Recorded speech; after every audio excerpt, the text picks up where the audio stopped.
કપડાથી ફરક પડે છે વ્યક્તિત્વમાં, ચરિત્રમાં? એ અંદરથી પૂછો તો કદાચ ખબર પડે, કેમ કે કપડાં પહેરવેશથી માણસ અંદરથી નથી બદલતો. હવે સૌથી સારું એજ્યુકેશન જોવા જઈએ તો જર્મન, બરાબર છે, આપણી પાસેથી જ આપણી ગીતા લઈને ગયા અને અત્યારે તે જ બધું વસ્તુ ભણાવે છે અને એમ કહે છે આપણું એજ્યુકેશન સિસ્ટમ સારું. અત્યારના યંગ જનરેશનમાં ઘણા બધા છોકરાઓના એવા સવાલ હોય છે કે ઘરેથી સપોર્ટ નથી મળતો. તમને કેટલા ટકા મળ્યો? જો સ્ટાર્ટિંગમાં ઘરેથી સપોર્ટ અગર તમને નથી મળતો ને તો પહેલા તો એવા કાબિલ બનો. ગોલ્ફ સાઇડ શું છે? સો ગોલ્ફ સાઇડ એક એન્ટરટેનમેન્ટ, ઇનોવેશન અને ગેમિંગનું કોમ્બિનેશન. એક આ લોગોનું કોઈ મિનિંગ ખરું? લોગોનો બહુ સારો મિનિંગ છે. ગોલ્ફના આપણે જ્યારે ગેમ રમીએ ને ત્યારે 45 ડિગ્રી એંગલ પર આપણી બોડી હોય અને ગોલ્ફની સ્ટિક પણ મોસ્ટ પ્રોબેબલી 45 ડિગ્રીના એંગલ પર હોય. તો આમાં તરંગ એવું માને કે કોઈ પણ કામ જો તમારે શીખવું હોય તો તમને એ કામ નાનું નથી લાગતું. નાનું શું, કોઈ નાનું કામ કયું? હેલો દોસ્તો, યોર્સ પોડકાસ્ટ પ્રેઝન્ટ આ છે ટોક વિથ પ્રદીપ. આપણી વાતો આપણી ભાષામાં. મિત્રો, અમે અમારા પ્લેટફોર્મ ઉપર તમને ખ્યાલ છે કે ઘણા બધા નવા મહેમાનોને આમંત્રણ આપતા હોઈએ છીએ. એમના જીવનમાંથી આપણે ઘણું બધું શીખવા મળે છે. આજની અમારી આ પોડકાસ્ટના મહેમાન છે founder of golf site mister તરંગ નારિયા. આ પોડકાસ્ટ આજના યંગ જનરેશન માટે ખાસ રહેશે, કારણ કે એમના જીવનના ઘણા બધા એવા કિસ્સા આજે એ આપણી સાથે શેર કરશે અને એમાંથી આપણે બધાને ઘણું બધું શીખવા મળશે. વધારે મારે વાત નથી કરવી, આપણે મળીએ છીએ મિસ્ટર તરંગ નારિયા. હાય તરંગ, કેમ છે? બસ એકદમ ફાઇન સર. મસ્ત. બસ એકદમ જ. જો કેમ આજ કલરનું આજે શર્ટ પહેર્યું? આજે આજ કલરનું મેં કશે ઓનલાઈન જોયેલું હતું કે આ કલરનો શર્ટ મને બહુ વધારે શૂટ થાય છે. હા, અને મારી પાસે કદાચ આ એક જ શર્ટ છે જે હું રેગ્યુલરમાં પહેરું છું. ઓ એટલે મારું એક પેટર્ન છે ઓકે કે હું કોઈ પણ કપડાં લઈશ ને તો સેમ પેર 2 લઈશ. એટલે ડેઈલી વધારે વિચારવાનું નહીં, કપડા ઉપર પહેરી લેવાના. એમ એવું છે. શું કપડાથી ફરક પડે છે વ્યક્તિત્વમાં, ચરિત્રમાં? એ અંદરથી પૂછો તો કદાચ ખબર પડે, કેમ કે કપડાં પહેરવેશથી માણસ અંદરથી નથી બદલતો. ઓકે, એ બહારથી બદલે છે. બરાબર છે. આપણે અત્યારનું જે પણ કોઈ સમાજ છે ને એ અંદરથી કોઈને બદલવા નથી માંગતું. સોશિયલ મીડિયા છે તો બહારથી દેખાવડો છે, તો બધું બહારથી છે. અંદરથી તમે બદલો તો તમને લાગે કે હા ભાઈ રિયલીમાં અંદર પૂછવું પડે. કપડાં ડઝન્ટ મેટર, મારા ખ્યાલ મુજબ તો એવું મને લાગે છે. કલર ઇમ્પોર્ટન્ટ હોય છે લાઈફમાં? કલર, હા, કલર ઇમ્પોર્ટન્ટ હોય છે બધી વસ્તુમાં, કેમ કે એ બધું અલગ અલગ સિગમેન્ટ પ્રમાણે ચાલે છે. તો બધું અલગ અલગ રિપ્રેઝેન્ટ કરે, કે લક્ઝરી કલર કે પછી ગેમિંગનો અલગ કલર હોય, પછી સ્પોર્ટ્સનો અલગ કલર હોય. તો હા, કલર મેટર કરે છે. તરંગ, બિઝનેસમેન જ બનવું હતું કે પછી? બિઝનેસમેન હું પોતાને બિઝનેસમેન તો નહીં જ કહું, હું આંત્રપ્રેન્યોર કહીશ. કેમ કે બિઝનેસમેન આંત્રપ્રેન્યોરમાં બહુ વાસ્ટ ડિફરન્સ છે. બિઝનેસમેન ખાલી બિઝનેસ કરે છે, કે જેનું ડેઈલી રૂટીન જે પણ કોઈ વસ્તુ છે ને એ કરે છે, કે જેનો ધંધો છે વેચવાનો છે તો એ વેચશે જ. એમાં કોઈ નવું ઇનોવેશન કે એવું કંઈ નહીં લાવે. એઝ એન આંત્રપ્રેન્યોર એ જ વસ્તુ કદાચ જે વસ્તુ 5 રૂપિયામાં મળે છે એ 5 રૂપિયામાં લેશે, એમાં બીજી 5 રૂપિયાની કોસ્ટ એડ કરશે, ઇનોવેશન કરશે, કંઈ નવું બનાવશે અને એ જ વસ્તુ 500માં વેચશે. આ એક એન્ટરપ્રેન્યોરનું સિસ્ટમ કહી શકાય તમારે. ક્યાંથી જાણ્યું કે આ બધી વસ્તુમાં જવું છે? સો આમાં જાણવાનું તો એવું હતું, હું મારી પાસ્ટ સ્ટોરી તમને કહું તો અમે પણ નાના છોકરાઓ જ હતા ત્યારની વાત છે. બાળપણમાં. વાહ. અને પપ્પાના ધંધે હું રેગ્યુલર બેસતો. હા. અને મારા ફાધર ઓલવેઝ મને નવું શીખવાડ્યા કરે અને બધું નોલેજ આપ્યા કરે, કઈ રીતના શું કરવું, કેમ કરવું. અને ધંધેથી કદાચ હું 6th સ્ટાન્ડર્ડથી ધંધે પર બેસી ગયો હતો અને મારા પપ્પા મને બધું શીખડાવતા. તો ત્યારે જે માઇન્ડસેટ હતું ને, ત્યારે હું એક વસ્તુ ક્લિયર હતું કે મારથી 9 to 5 જોબ નહીં થાય. 24 કલાક કહેશે ને તો હું કામ કરીશ, પણ 9 to 5 વાળી જોબ ઇન ધ સેન્સ કે કામ, એ કામ નહીં થાય. કે 9 વાગે કે પાછું ઘરે પહોંચી જવાનું. બંધનમાં કામ નહીં થાય. બંધનમાં મારથી કામ ન થાય. મારું પર્ટિક્યુલર એવી વસ્તુ છે. કેમ કે જે ફ્રીડમથી તમે ઇનોવેટ કરી શકો, બનાવી શકો, બદલી શકો અને બદલાવી શકો, એ તમારી ફ્રીડમ થોડી બહુ હોય ને તો તમને મજા આવે કામ કરવાની. એટલે ત્યારથી નાનેથી જ એક માઇન્ડસેટ મારું સેટ હતું કે મારે બનવું છે તો કંઈક અલગ જ, પ્રેઝન્ટ કંઈક અલગ કરવું, દુનિયાને કંઈક અલગ આપવું છે. મારાથી જે બની શકે XYZ કાંઈ પણ ઇનોવેશન હું કરીશ. જ્યાં સુધી મારા પાસે ઇનોવેશન નહીં આવે ત્યાં સુધી હું કોઈ પણ કામ કરતો હોઈશ, બંધ નહીં કરીશ. કઈ સ્કૂલમાં ભણ્યા? હું સ્કૂલ તો મેં બહુ બધી ચેન્જ કરી છે અને સ્કૂલની સ્ટોરી પણ બહુ લાંબી સ્ટોરી છે. એટલે લાસ્ટ જે મારી સ્કૂલ હતી ને એ બ્રાઇટ લાઇન કરીને હતી, આપણે સુમુલ ડેરી રોડ પર. અને એ સ્કૂલ મને બહુ બધું શીખડાવ્યું છે. રીઝન બિહાઇન્ડ કે હું જે પેલી સ્કૂલમાં હતો ને એ રીચ ઇલાઇટ્સ વાળી સ્કૂલ હતી કે જ્યાં મોટા પૈસાવાળાના છોકરા જ આવતા હતા. ઓકે. અને ત્યાં છે ને હું બંધનમાં હતો, મને એવું લાગ્યું. અને અહીંયા આવીને હું બધું જ શીખી ગયો. ત્યાં ત્યારે મારી પાસે બધી જ વસ્તુ હતી, મને મારા ફેમિલીએ પૂરતી બધી વસ્તુ આપેલી હતી, ફેસિલિટી બાબતે બધું જ હતું. બધું જ હતું. ઓકે, છતાં પણ એવું લાગતું હતું.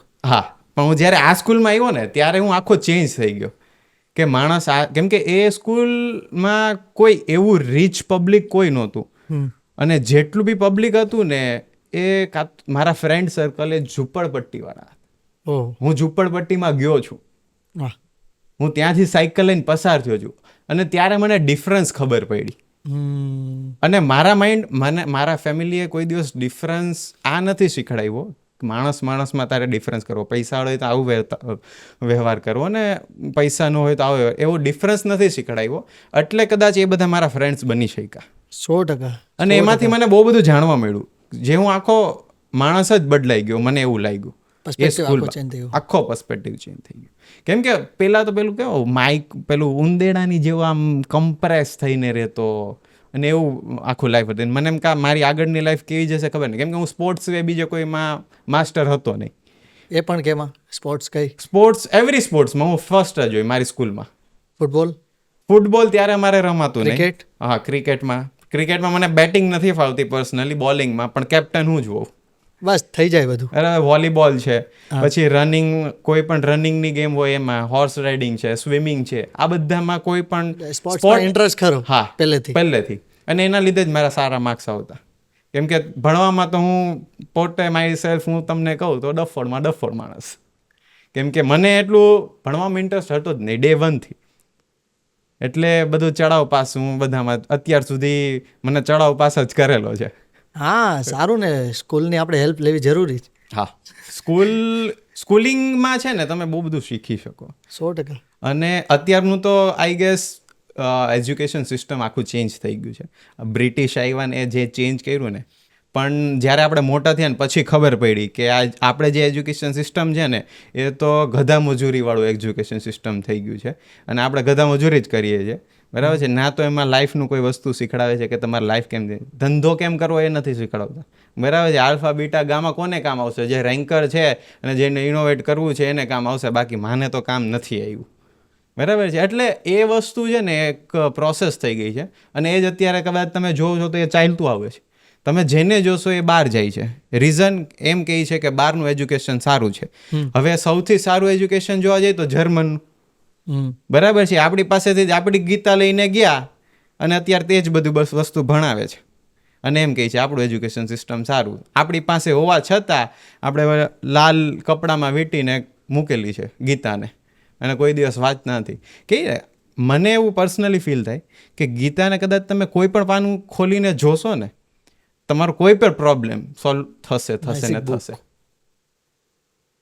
કેમ કે હરેક વસ્તુ એમાં આપેલી છે, હરેક લાઈફની હરેક પોઈન્ટ, હરેક વસ્તુ એમાં આપેલી છે.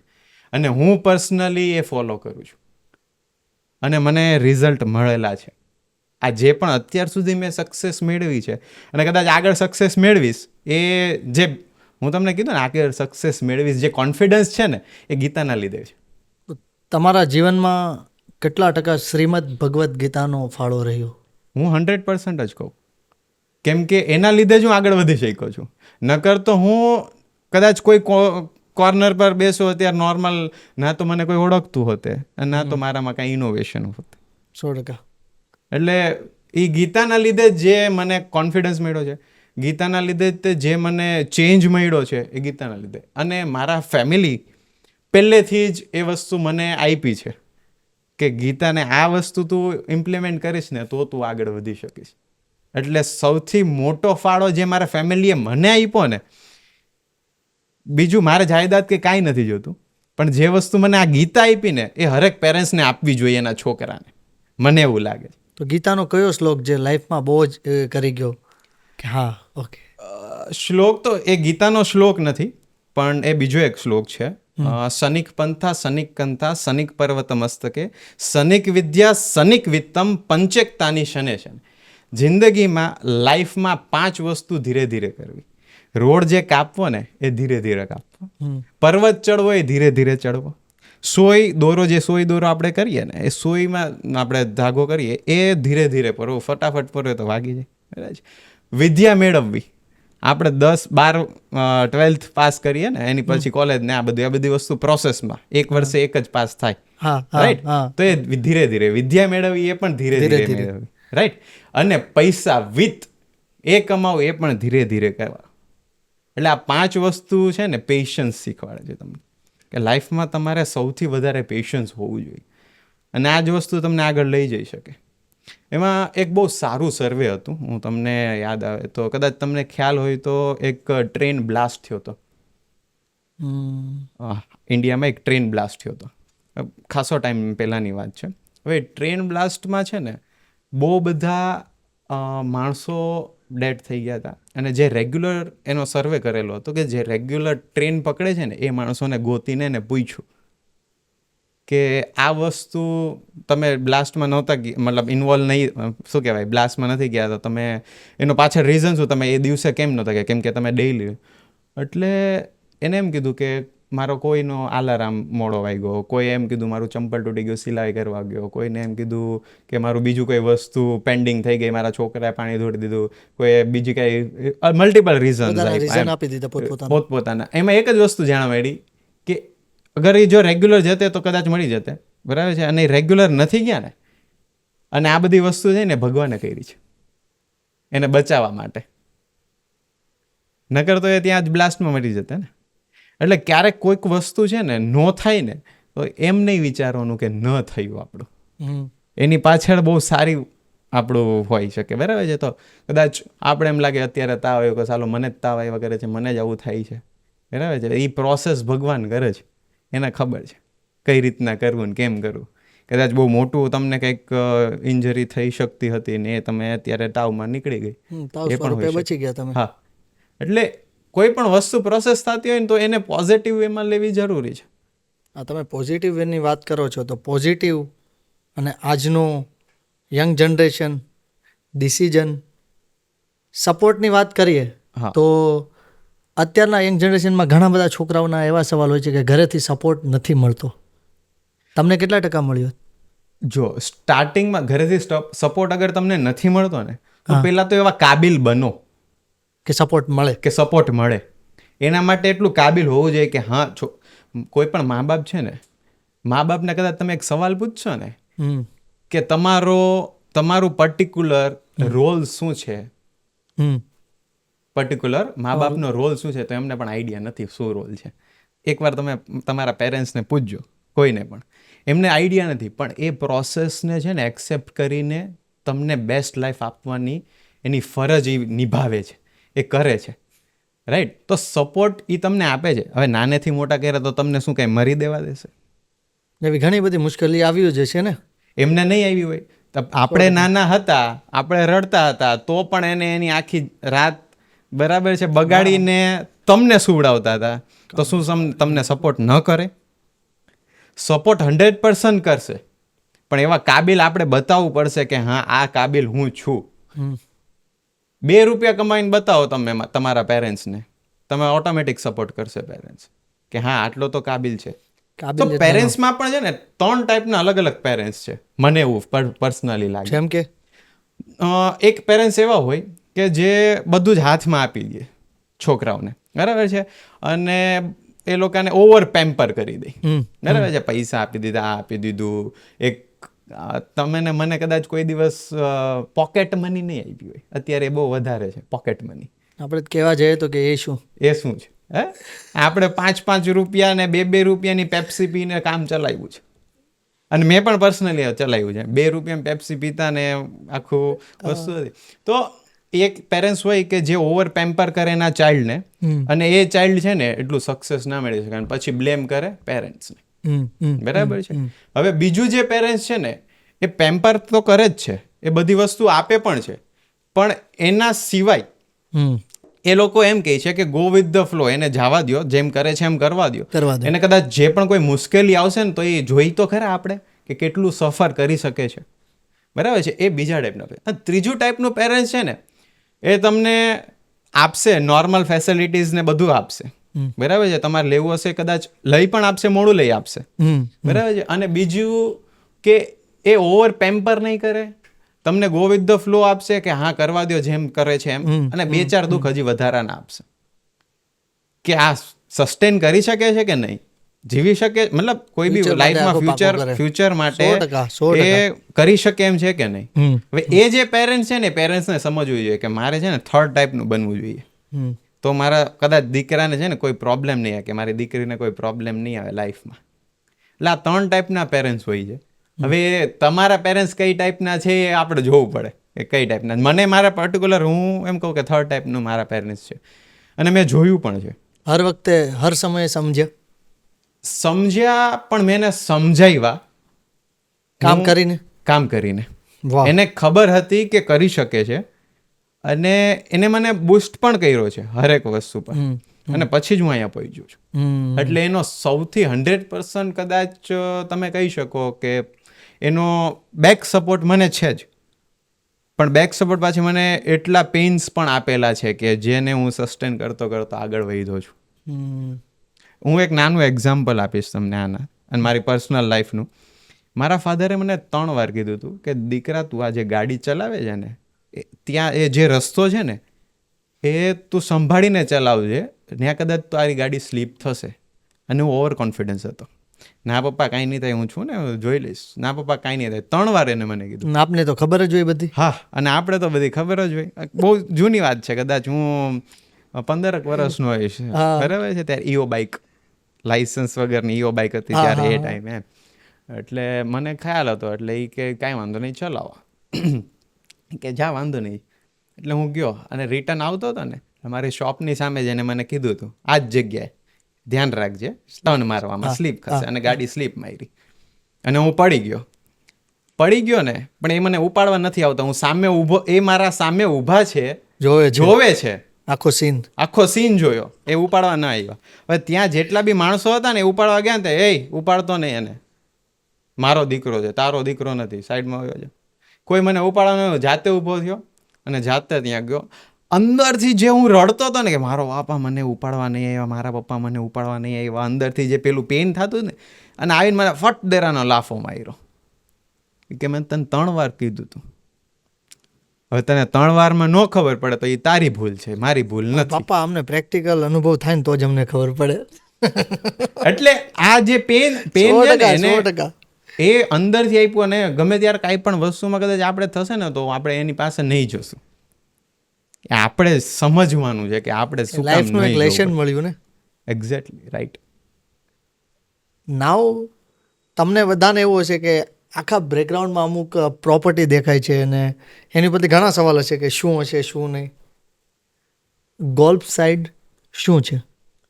સો ગોલ્ફ સાઇડ એક એન્ટરટેનમેન્ટ, ઇનોવેશન અને ગેમિંગનું કોમ્બિનેશન એક લાવ્યો છું. કે ગોલ્ફ એક રિચ ઇલાઇટ સ્પોર્ટ હતો. તમને ખ્યાલ હોય તો ગોલ્ફ નામ આવે એટલે જે લક્ઝરી પીપલ હોય અને જે પોર્શ પીપલ હોય એ જ રમી શકે, આવી મેન્ટાલિટી છે. અને મારે જે મેન્ટાલિટીને ચેન્જ કરવી હતી, એટલે તો રમવાની જેટલી રમત રમી હતી ને એમાંથી એ રમતને સાઈડ જ કરી કે આપણે નહીં રમી શકીએ. અને એ સેમ મારી સાથે બહુ સારો ઇન્સિડન્સ થયો. હું તમને કહું, હું સિંગાપુરમાં હતો, અને ત્યારે એક મારી બિઝનેસ મિટિંગ જ હતી, અને એ બિઝનેસ મિટિંગ હતી ગોલ્ફ કોર્સમાં.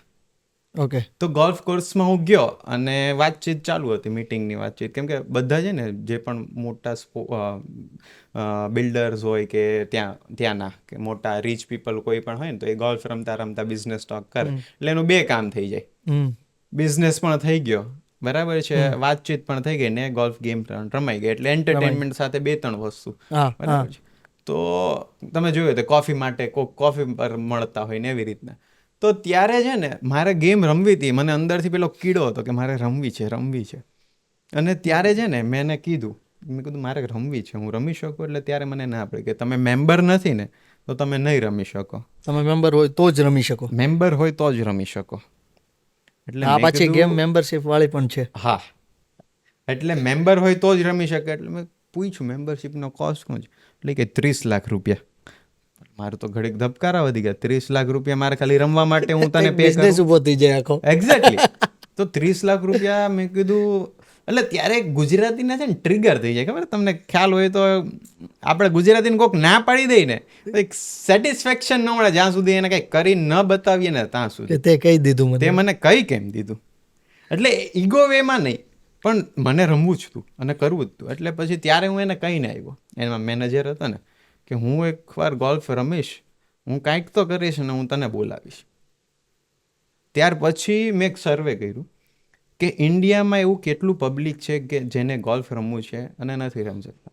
તો સૌથી વધારે જે લોઅર મિડલ ક્લાસ ને અપર મિડલ ક્લાસ છે. આ કયો સમય હતો આ બધો જે આ પ્રોસેસ ચાલુ હતી? 18-19 નો સમય. ઓકે. અને 19 એન્ડનો સમય તમે પકડી શકો. ત્યારે ત્યાં લોકડાઉન લાગી ગયું હતું. ત્યારે હું ત્યાં હતો, લોકડાઉન પછી આવી ગયો હતો અહીંયા. એટલે ત્યાં જલ્દી લોકડાઉન લાગી ગયું હતું. હવે એ જે ટાઈમ હતો ને, ત્યારે હું પ્રોસેસ જે કરતો હતો ને, કે કેટલું પબ્લિક હશે કે જેને ગોલ્ફ રમવું છે ને નથી રમી શકતું. પછી એનું એન્યુઅલ કાઢ્યું કે પેકેજીસ શું હોય, કદાચ ગોલ્ફ શીખવું હોય તો એનો કેટલો ટાઈમ લાગે ને શું નહીં. એટલે કોસ્ટ આવતી હતી ને કે જે હું આટલા ટાઈમમાં આટલું શીખી શકું, બરાબર છે, આટલું મેળવી શકું. એટલે મને આઈડિયા આવ્યો, મેં કીધું આને જ ધંધો બનાવાય. અને હું એ જ વસ્તુ કરું કે જે વસ્તુ હું અફોર્ડ ના કરી શકું ને એને હું મારો બિઝનેસ બનાવી દઉં. વાહ વાહ વાહ. કોઈ બી વસ્તુ અફોર્ડ નથી કરી શકતા ને એને બિઝનેસ બનાવો. એટલે 100% આપણા અફોર્ડેબિલિટીમાં આવી ગઈ. તો ત્યાર પછી મેં કીધું anyone and everybody can play golf. આ એક મેં બેસાડી લીધું કે કોઈ પણ માણસ ગોલ્ફ રમશે અને રમી શકશે. વાહ વાહ. અને ત્યાર પછી આ પ્રોસેસ ચાલુ કરી કે કઈ રીતના હું રમાડું, કેટલી ફી રાખવી, કઈ રીતના કરવું. અને આ ગોલ્ફ સાઇડ મેં એસ્ટાબ્લિશમેન્ટ કર્યું. 2021માં મેં બેઝ એપ બનાવ્યો અને એની પાછળ બહુ લાંબી સ્ટોરી છે. તો એના પર આપણે આવીએ ને, મને ગોલ્ફ સાઇડની પ્રોપર્ટીને ફાઇન્ડ આઉટ કરતા મિનિમમ 3 મહિના લાગ્યા છે.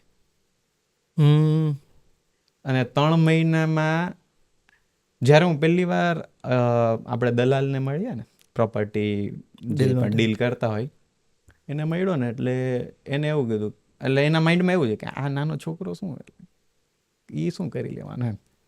તો મેં કીધું સાલું હવે આ પાછું ટ્રિગર થઈ ગયું કે ભાઈ આ કેમ આવું કહે છે એમ, કે ભાઈ તારું કામ શું છે, તને તો દલાલી મળે છે ને, એટલે ખતમ ને. હા. એટલે હું એવી રીતના માઇન્ડલી એવું થઈ ગયું હતું થોટ. મેં કીધું કાંઈ વાંધો નહીં, ચાલો. એટલે તો પણ એટ ધી એન્ડ એ જ મારી સાથે રહ્યો 3 મહિનામાં પ્રોપર્ટી બતાવવા માટે. અને અમે લોકો હારીને બેસી ગયા હતા કે મળતી જ નહોતી. કેમ કે જે પ્રાઇસ પોઈન્ટ ઉપર મને જોતી હતી ને, મને જોતી હતી પ્રોપર્ટી 1 લાખ રૂપિયામાં અને 3 વીઘા. મિનિમમ મારી 3 વીઘા ને 10 વીઘાની પ્રોપર્ટી જોતી હતી. કયા વિસ્તારમાં એ પણ કહેજો. વેસુ એરિયા, પીપલોદથી લઈને ડુમ્મસ સુધીમાં કશે. ઓકે. અને જે પ્રાઇસ પોઈન્ટ ઉપર હું ગોતતો હતો ને, એમાં તો 500 સ્ક્વેર ફીટની પ્રોપર્ટી પણ નથી મળતી. આપણે શું કહેવાય પેલામાં કોઈ પણ એપાર્ટમેન્ટ કે કોઈ પણ કોમ્પ્લેક્સમાં. એટલે એ ટફ હતું મારા માટે કે 1 લાખ રૂપિયામાં ગોતવી અઘરી છે એમ. કેમ કે રેન્ટલ મારું જેટલું ઓછું હશે, કેમ કે આ વસ્તુ આખી હું નવી બનાવું. હજી 3 વીઘા. હા. અને એને મેન્ટેન કરવું, બધું કરવું. એટલે હું જે કોસ્ટ લઈને ચાલતો હતો ને, એટલે મને એમ કે 5-10 લાખ રૂપિયા તો કદાચ મિનિમમ ઓછામાં ઓછા જોશે એમ, કે મંથલી તો આટલો એક્સપેન્સ તો થશે જ મારો. એટલે એ પ્રાઇસ પોઈન્ટ ઉપર બધા જ ના પાડતા હતા. એ કે તું મૂરખ છો ભાઈ, આટલામાં ન મળે, તું વેસુમાં ગોતવા નીકળો છો, ગાંડો થઈ ગયો છે. એટલે હારીને હું બેસી ગયો હતો.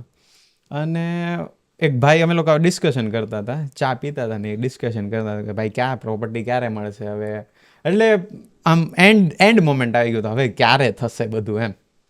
ત્યારે એક ભાઈ આવ્યા ત્યાંથી જ પસાર થયા, કે તમે કેમ પ્રોપર્ટી ગોતો છો? કે મેં કીધું આ એરિયામાં. એટલે એને 2-3 પ્રોપર્ટી બતાવી ને આ પ્રોપર્ટી હું જોવા આવ્યું.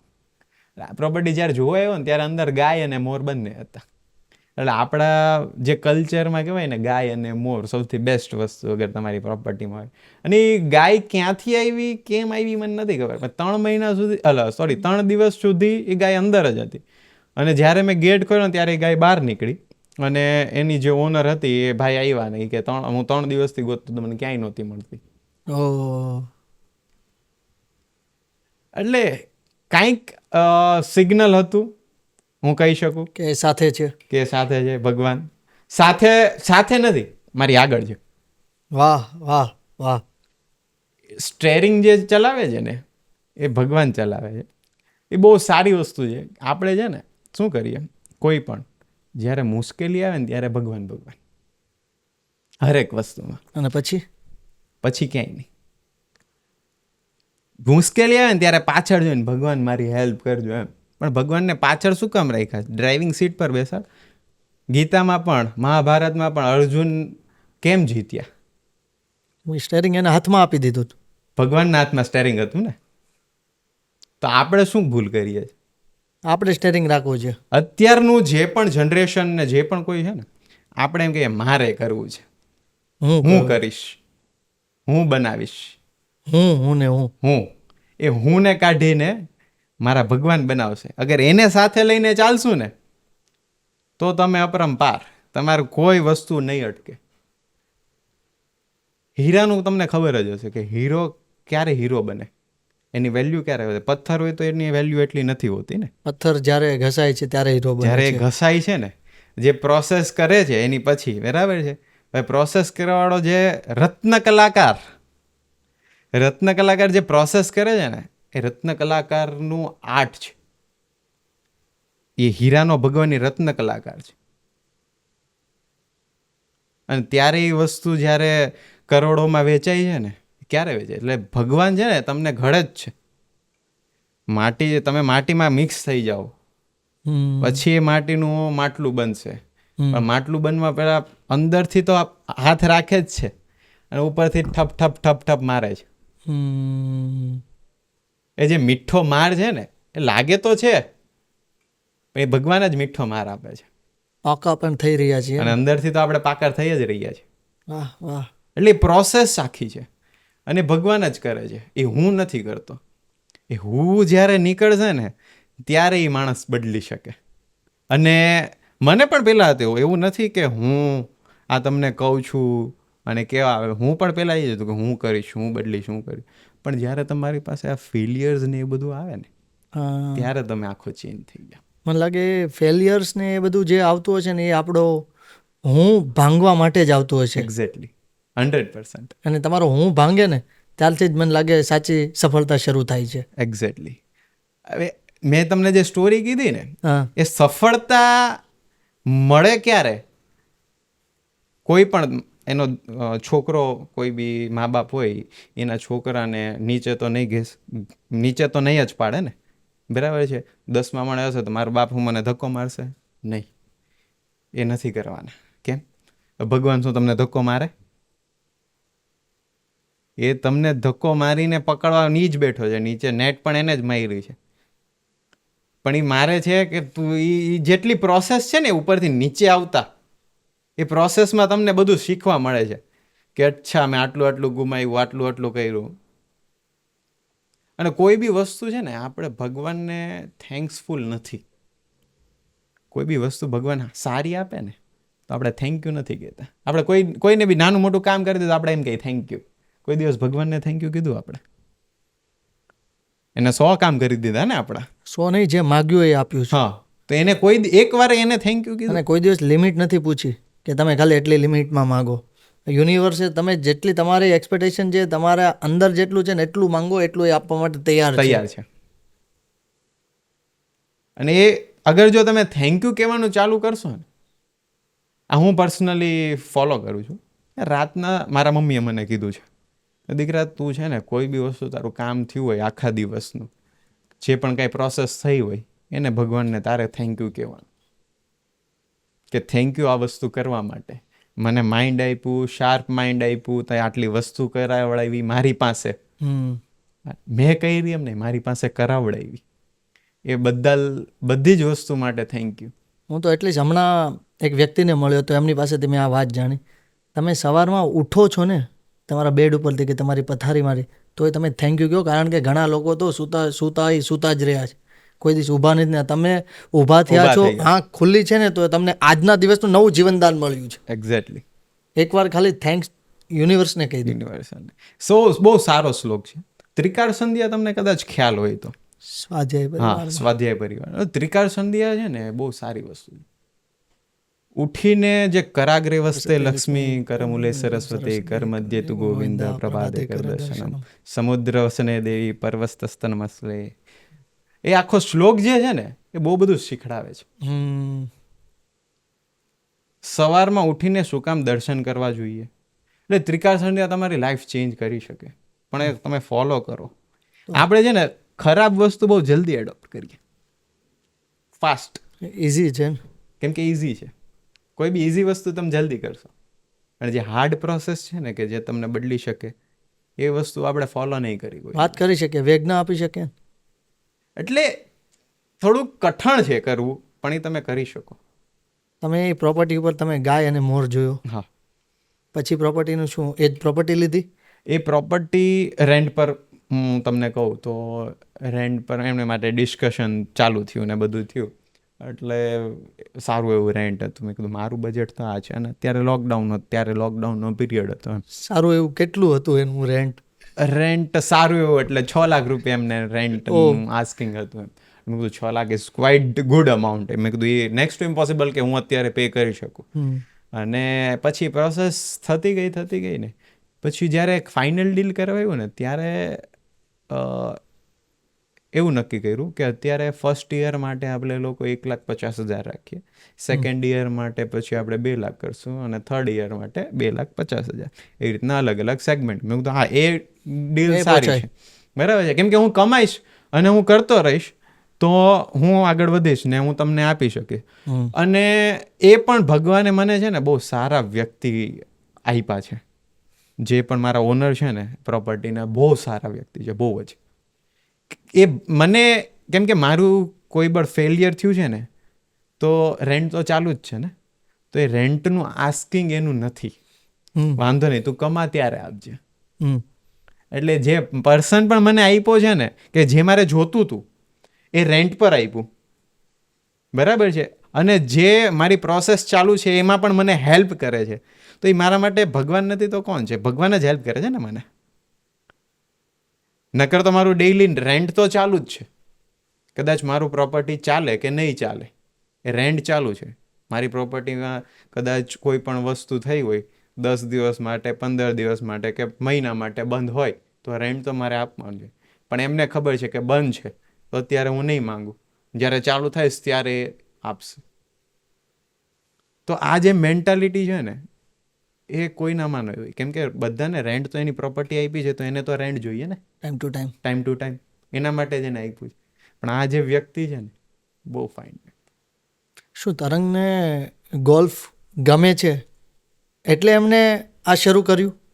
સો નાનેથી જ એક કીડો તો હોય ને કે ગોલ્ફ રમવું છે એમ. કેમ કે રીચ કેટેગરીમાં આવે ને. વરાછામાં રહેતો એ છોકરાને ત્યારે આવો વિચાર હતો ખરા કે ગોલ્ફ રમશું? એવો તો વિચાર હતો જ નહીં. હા, પણ રમવું છે એ હતું. વાહ. રમવું છે ને કરશું, એક વાર તો કરશું ગોલ્ફ. એ ટીવીમાં જોયું હતું આપણે. હા, કે આ ગોલ્ફ સાલું આ રમાય કઈ રીતના છે એમ. આ રમાય કઈ રીતના, આપણે કેવી રીતના રમાય કઈ રીતના.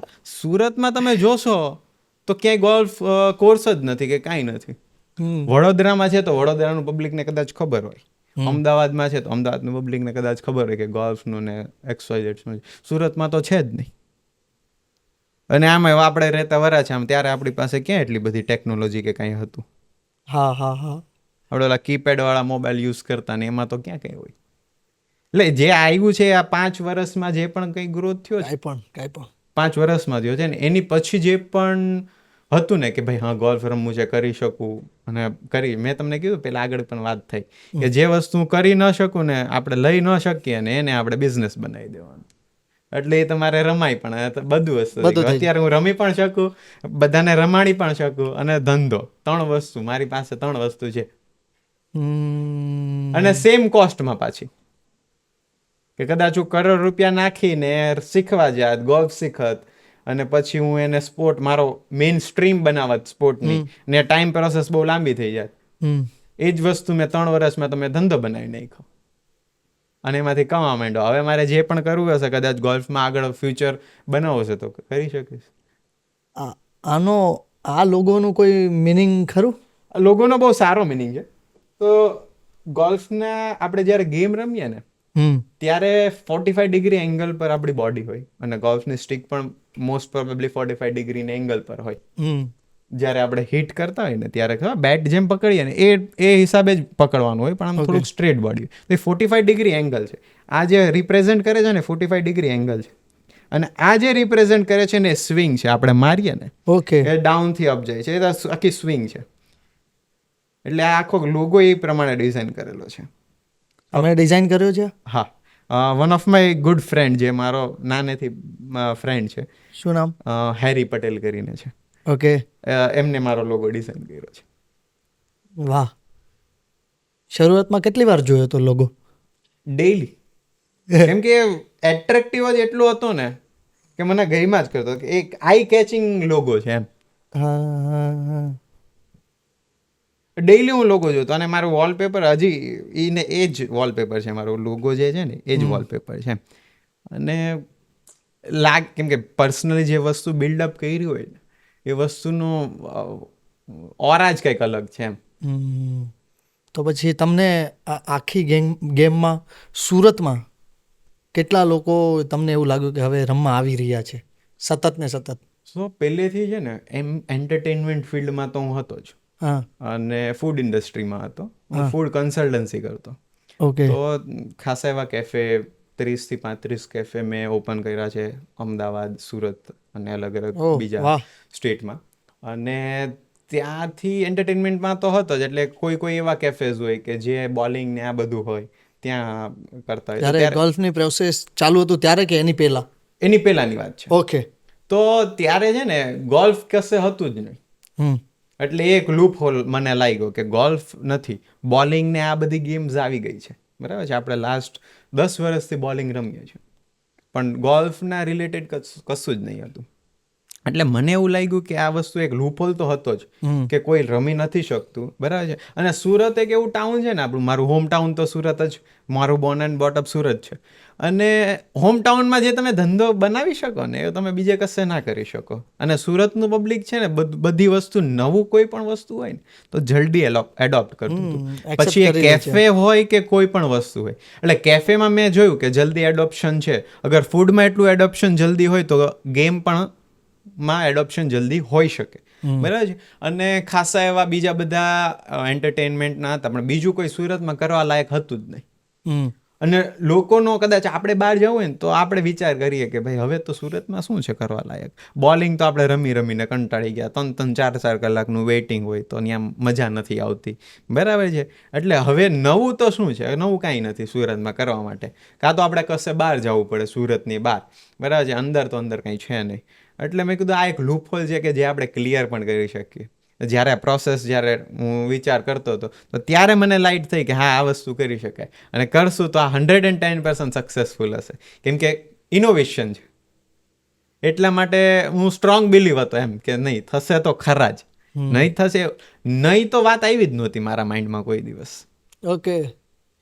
અને ટાઈમ પ્રોસેસમાં છે ને આપણે આગળ વાત થઈ કે ફાધર ફેમિલી સપોર્ટની વાત થઈ ને તો એ 3 મહિના છે ને મારા ફાધરને એવું જ હતું કે મને બહાર મોકલે અને મારે એવું જ હતું કે હું બહાર જાઉં કે બહાર જઈને બધા મારી સિસ્ટર બહાર છે તો એમને એવું હતું કે તું બહાર જા અને કાંઈક કર, ત્યાં જઈને તારે જે કરવું હોય અમને કાંઈ વાંધો નથી. અને એવું મારા ફેમિલીમાં પ્રેશર પણ નહોતું કે મારે ફાધરનો બિઝનેસ જ કરવાનો. એટલે ફાધરે કીધું નહીં, તારા હિસાબે તારે જે કરવું હોય એમ. એટલે હું એ ટાઈમ પ્રોસેસમાં હું બહારની એપ્લિકેશન પણ મેં કરીને બધું હતું. કદાચ રિજેક્શન આવ્યું એમાં તો એ મને વાંધો નહોતો, બરાબર છે. એટલે યુએસમાં મારે રિજેક્શન આવ્યું હતું. તો મેં કીધું કાંઈ વાંધો નહીં, તમારે ન લેવો હોય તો મારે તમારી કન્ટ્રી છે જ ને, હું કામ મૂકીને જાઉં. એટલે મારો થર્ડ પાસે જ તો લોકો બહાર નીકળતા મેં જોયા રડતા બહાર નીકળે એમ કે એની જિંદગી પતી ગઈ હોય ને ત્યાં. એ વસ્તુ હોવી જ ન જોઈએ ને. હા, તમારી ત્યારે મને માતૃભૂમિ પ્રત્યે બહુ વધારે આપણું જે પણ છે ને અહીંયા જન્મ લેવો ને એ બહુ રેર વસ્તુ છે. આપણી પાસે જે વસ્તુ છે ને બહુ રેર છે, જે લોકોને જોઈએ છે. હું કામ કોહિનૂર જ અહીંયાથી લઈને ગયા? કેમ લોકો અહીંયા સૌથી વધારે લૂંટ કરી? આપણે કેમ લૂંટ કરવા નહીં ગયા? આપણી અત્યારે હિસ્ટ્રી કદાચ ચેક કરશો ને તો સૌથી વધારે અટેક ને બધું આપણા ઉપર જ થયું. આપણે નહોતી જરૂર. 100%. રાઈટ. તો એ વસ્તુ તો આપણે અહીંયા બોન્ડ લીધો છે તો કંઈક સારા વસ્તુ માટે જ બોન્ડ લીધો હશે ને. 100%. તો મને એમ ત્યારે મને એ ટ્રિગર થઈ ગયું કે હવે આને તો છોડીને નથી જવું. ધંધો બધે જે પણ કરીશ અહીંયા જ કરીશ. કરીશ, ધંધો બધે કરશું, ફરવા બધે જશું, રહેશું પણ માતૃભૂમિ જે મને અહીંના વિઝા, મારા વિઝા છે ને, આપણે બધાના વિઝા લેવા, PR લઈએ, આ લઈએ, HR લઈએ, જે પણ હોય, બરાબર છે. એટલે ત્યાં જઈને સેટલ થવાની, બરાબર છે. તો તમે આપણા દેશને જ સેટલ કરો ને. ત્યાં જઈને તમે 24 કલાક મજૂરી કરી શકો તો આપણા દેશમાં લઈને 24 કલાકની મજૂરી ન થાય. અને મારો હજી એક પોઈન્ટ છે, મેં અહીંયા જ્યારે મારી કરિયર ચાલુ કર્યું હતું ને, મને ફૂડ ઇન્ડસ્ટ્રીવાળું, ત્યારે મેં વાસણ ધોયેલા છે. અને મને એવું હતું કે મારા પપ્પાના લીધે, મારા પપ્પા કદાચ એનું સારું એવું રેપ્યુટેશન હતી, નામ હતું કે મને કોઈક જોઈ જશે ને વાસણ ધોતા તો એમ કહેશે કે તારી પાસે તો આ બધું છે, વાસણ કેમ ધોવે, તું મૂર્ખ થઈ ગયો છો કે હું. તો એની રેપ્યુટેશનના લીધે હું જ્યાં પણ જતો ને તમારી આઈડેન્ટિટી છુપાવીને જતો એમ. અને મેં કોઈ દિવસ મારી આઈડેન્ટિટી રિવીલ નથી કરી. મેં જોબ કરીને મારા બેસ્ટ ફ્રેન્ડને ખબર નથી પડવા દીધી કે મેં જોબ કરેલી હતી. કેમ કે અગર મારે કોઈનું કાઉન્ટર ચેક કરવું છે, બરાબર છે, કેટલું સેલ લે છે, કેટલું કરે છે, તો મારે કાંઈક એવું બનીને જવું પડે કે જે એને ખબર જ ન પડે અને આપણે જાણવા મળે. એટલે મેં મહિનો દિવસ જોબ કરી વાસણ ધોવાની, કચરા પોતા કરવાની. અને મારા પપ્પાએ એ તો કીધેલું જ હતું કે ધંધો તારે કરવો હોય ને તો તારે એ સ્ક્રેચથી કરવું પડશે. તો આમાં તરંગ એવું માને કે કોઈ પણ કામ જો તમારે શીખવું હોય, તો તમને એ કામ નાનું નથી લાગતું. એક્ઝેક્ટલી. નાનું શું, કોઈ નાનું કામ કયું? તમે મને એ કહો કે નાનું કામ કયું છે? મને કોઈ એવું નથી લાગતું કે કોઈ બી કામ નાનું હોય. હું આજ પણ વોશરૂમ ખરાબ હોય ને મારું, તો હું વોશરૂમ ક્લીન કરું છું. આપણે ઘરમાં નથી કરતા કેમ નહીં? તો એ કામ મારું નાનું કહેવાય? ધંધો કોનો છે? મારો. બનાવ્યો કોઈ મેં, તો વોશરૂમ સાફ કરવું વસ્તુ નાની કહેવાય? એટલે મને એવું નથી લાગતું કે કોઈ બી કામ નાનું હોવું જોઈએ. તમારી વિચારધારા નાની હોય તો બધું નાનું જ લાગશે. એક્ઝેક્ટલી, 110%. એ તમે થિંકિંગ તમારું જે છે ને એ નાનું છે. નાનાની છે ને અંદરથી જે ચેન્જ હોવો જોઈએ તમારો. એક બહુ સારી સ્ટોરી છે. ઉંદેડો હોય ને, ઉંદેડો એ બિલાડીથી બીતો હોય, રાઈટ? તો એ ઉંદેડો જાય એક પેલો બાબા પાસે કે બાબા મને બિલાડીથી બહુ ડર લાગે છે, તમે મને બિલાડી બનાવી દો. તો બાબા જાદુ કરીને બિલાડી બનાવી દે. પછી બિલાડી ફરતી હોય, કૂતરો પાછળ પડે, તો એ પાછો બાબા પાસે જાય, બિલાડીથી મને બહુ ડર લાગે છે, મને કૂતરો બનાવી દો. એને કૂતરો બનાવી. કૂતરો જતો હોય તેની પાછળ વાઘ પડે, તો બાબા પાસે જાય, બાબા મને વાઘથી બહુ ડર લાગે છે, વાઘ બનાવી દો. પછી વાઘ જતો હોય તો શિકાર કરવા આવે, તો બાબા પાસે જઈને શિકારી બનાવી. બાબા કે મૂરખ, મેં તને વાઘ બનાવી દીધો ઉંદેડામાંથી, તું અંદરથી નથી બદલો, બરાબર છે? તું ખાલી બહારથી બદલો છો, તું પેલા અંદરથી બદલ. એટલે માણસ છે ને અંદરથી કોઈ દિવસ બદલતો જ નથી. એનો પહેરવેશ કે બહારથી અત્યારની જે સોશિયલ મીડિયા આપણે કરીએ છીએ ને આપણે 110% બધું બ્લફ જ કરીએ છીએ, ખોટું. મારી પાસે જે નથી એ બતાવવું, એ સોશિયલ મીડિયા. અને એ જ કરીએ છીએ. હું ક્યાંય પણ જઈશ ને એટલે ફોટો પાડીને મૂકીશ, હું અહીંયા ગયો છું, બરાબર છે. એ મૂકવાની જરૂર શું કામ પડે? બીજાને બતાવવા માટે, નીચો બતાવવા માટે, તારી પાસે આ વસ્તુ નથી, મારી પાસે છે. એટલે એ વસ્તુ છે ને આપણે અંદરથી નથી બદલતા. કોઈ દિવસ એકવાર આપણે અંદર પૂછશું ને કે હું કોણ છું, હું અંદરથી બદલો, જેમ ઉંદેડો નથી બદલો ને અંદરથી, એમ આપણે નથી બદલતા અંદરથી. એટલે પહેલા તો અંદરથી બદલવું પડે. કોઈ બી કામ નાનું ન હોય. હું સાયકલમાં ક્લિયર થઈ જાવ અંદરથી. યસ, હું સાયકલમાં આવીશ કે મર્સિડીઝમાં આવીશ, હું માણસ તો એ જ છું. સાધન બદલું છે, માણસ થોડોક બદલો. અને જો સાધન બનવાથી માણસ બદલતો હોય તો એ કઈ કામનું જ નથી. સાયકલમાં બી એ જ પ્રોસેસથી આવીશ ને. અહીંયા રોડ તો સેમ જ હશે, બધું સેમ હશે. મર્સિડીઝમાં જે કદાચ ટાઈમ પ્રોસેસ ડિફરન્સ થઈ જાય કે તમે મર્સિડીઝમાં જલ્દી પહોંચશો અને સાયકલમાં 1 કલાક મોડા પહોંચશો, એટલું જ ને. બીજું તો કઈ ડિફરન્સ નથી પડવાનું. 100%. લોકોને એમ થાય કે મારી પાસે જાજી વસ્તુ હોય ને કે એસો આરામની જિંદગી, રાઈટ, તો એનાથી હું બહુ સારો વ્યક્તિ બનાવું, તો એ ખોટી વસ્તુ છે. પહેલા સારા વ્યક્તિ બનો, એની પછી આ બધી વસ્તુ ઇમ્પ્લિમેન્ટ કરો. મારા ફાધર આજ પણ 2 વ્હીલ લઈને જાય છે, હું 4 વ્હીલમાં ફરું છું, પણ મને એક દિવસે એને ના નથી પડી કે તું 4 વ્હીલમાં નહીં ફરતો. કેમ? એને મને જ લાઈફસ્ટાઈલ સારી આપીને એ 4 વ્હીલ લઈને નથી ફરી શકતા. એની પાસે તો બધું જ છે. હું અગર 4 વ્હીલ લઈને ફરી શકતો હોય તો એની પાસે માર કરતા ડબલ રૂપિયા છે, એ તો ફરી શકે ને. પણ એ મેન્ટાલિટી એ ત્યારે મને ચેન્જ થઈ. હું પણ એમ હતો કે 2 વ્હીલ લઈને જઈશ ને તો હું નીચો ગણાઈશ. બહુ ટાઈમ પહેલાની વાત છે. કેમ કે ગ્રુપ સર્કલમાં એવું આપણું જે ગ્રુપ હોય ને એ ગ્રુપમાં એવું જ આપણે વિચારતા હોય કે ગાડી લઈને જશું તો નાના, 4 વ્હીલ લઈને જશું તો મોટા. એ થિંકિંગ જે છે ને, આ સમાજ આપણે જે થિંકિંગ આપે છે એ રોંગ થિંકિંગ. ગ્રુપમાં બધા પાસે આઈફોન છે તો હું આઈફોન લઈ લઉં EMI લઈને, હપ્તા મારે ભરવાના, ટેન્શન મારે લેવાનું, અને એ હપ્તામાં જ જિંદગી નીકળે છે. હા, પછી બધું કવર કરવામાં રહીએ. એટલે એ બતાવ જે વસ્તુ નથી બતાવીને કામ છે. તો તમને આ આખું ઊભું કરવામાં એવા કોઈ ચેલેન્જિંગ ફેસ કર્યા છે? ચેલેન્જિંગ ખાસા એવા મેં ચેલેન્જ ફેસ કર્યા, અને એ જ વસ્તુ મને ડેઇલી સ્ટ્રોંગ બનાવતી ગઈ. હવે જ્યારે મેં આખું બનાવી લીધું ને, સો ગોલ સેટ બનાવ્યું ને મેં સ્ક્રેચથી બનાવ્યું. ઓકે. From zero. અહીંયા ઓગર જે આપણે ફાઉન્ડેશન કહીએ ને, એ ફાઉન્ડેશન પણ મેં બનાવેલા છે. જે એની ઉપર RCC કરવાનું હતું કે કાંઈ પણ કરવાનું હતું, પણ મેં બનાવેલું છે.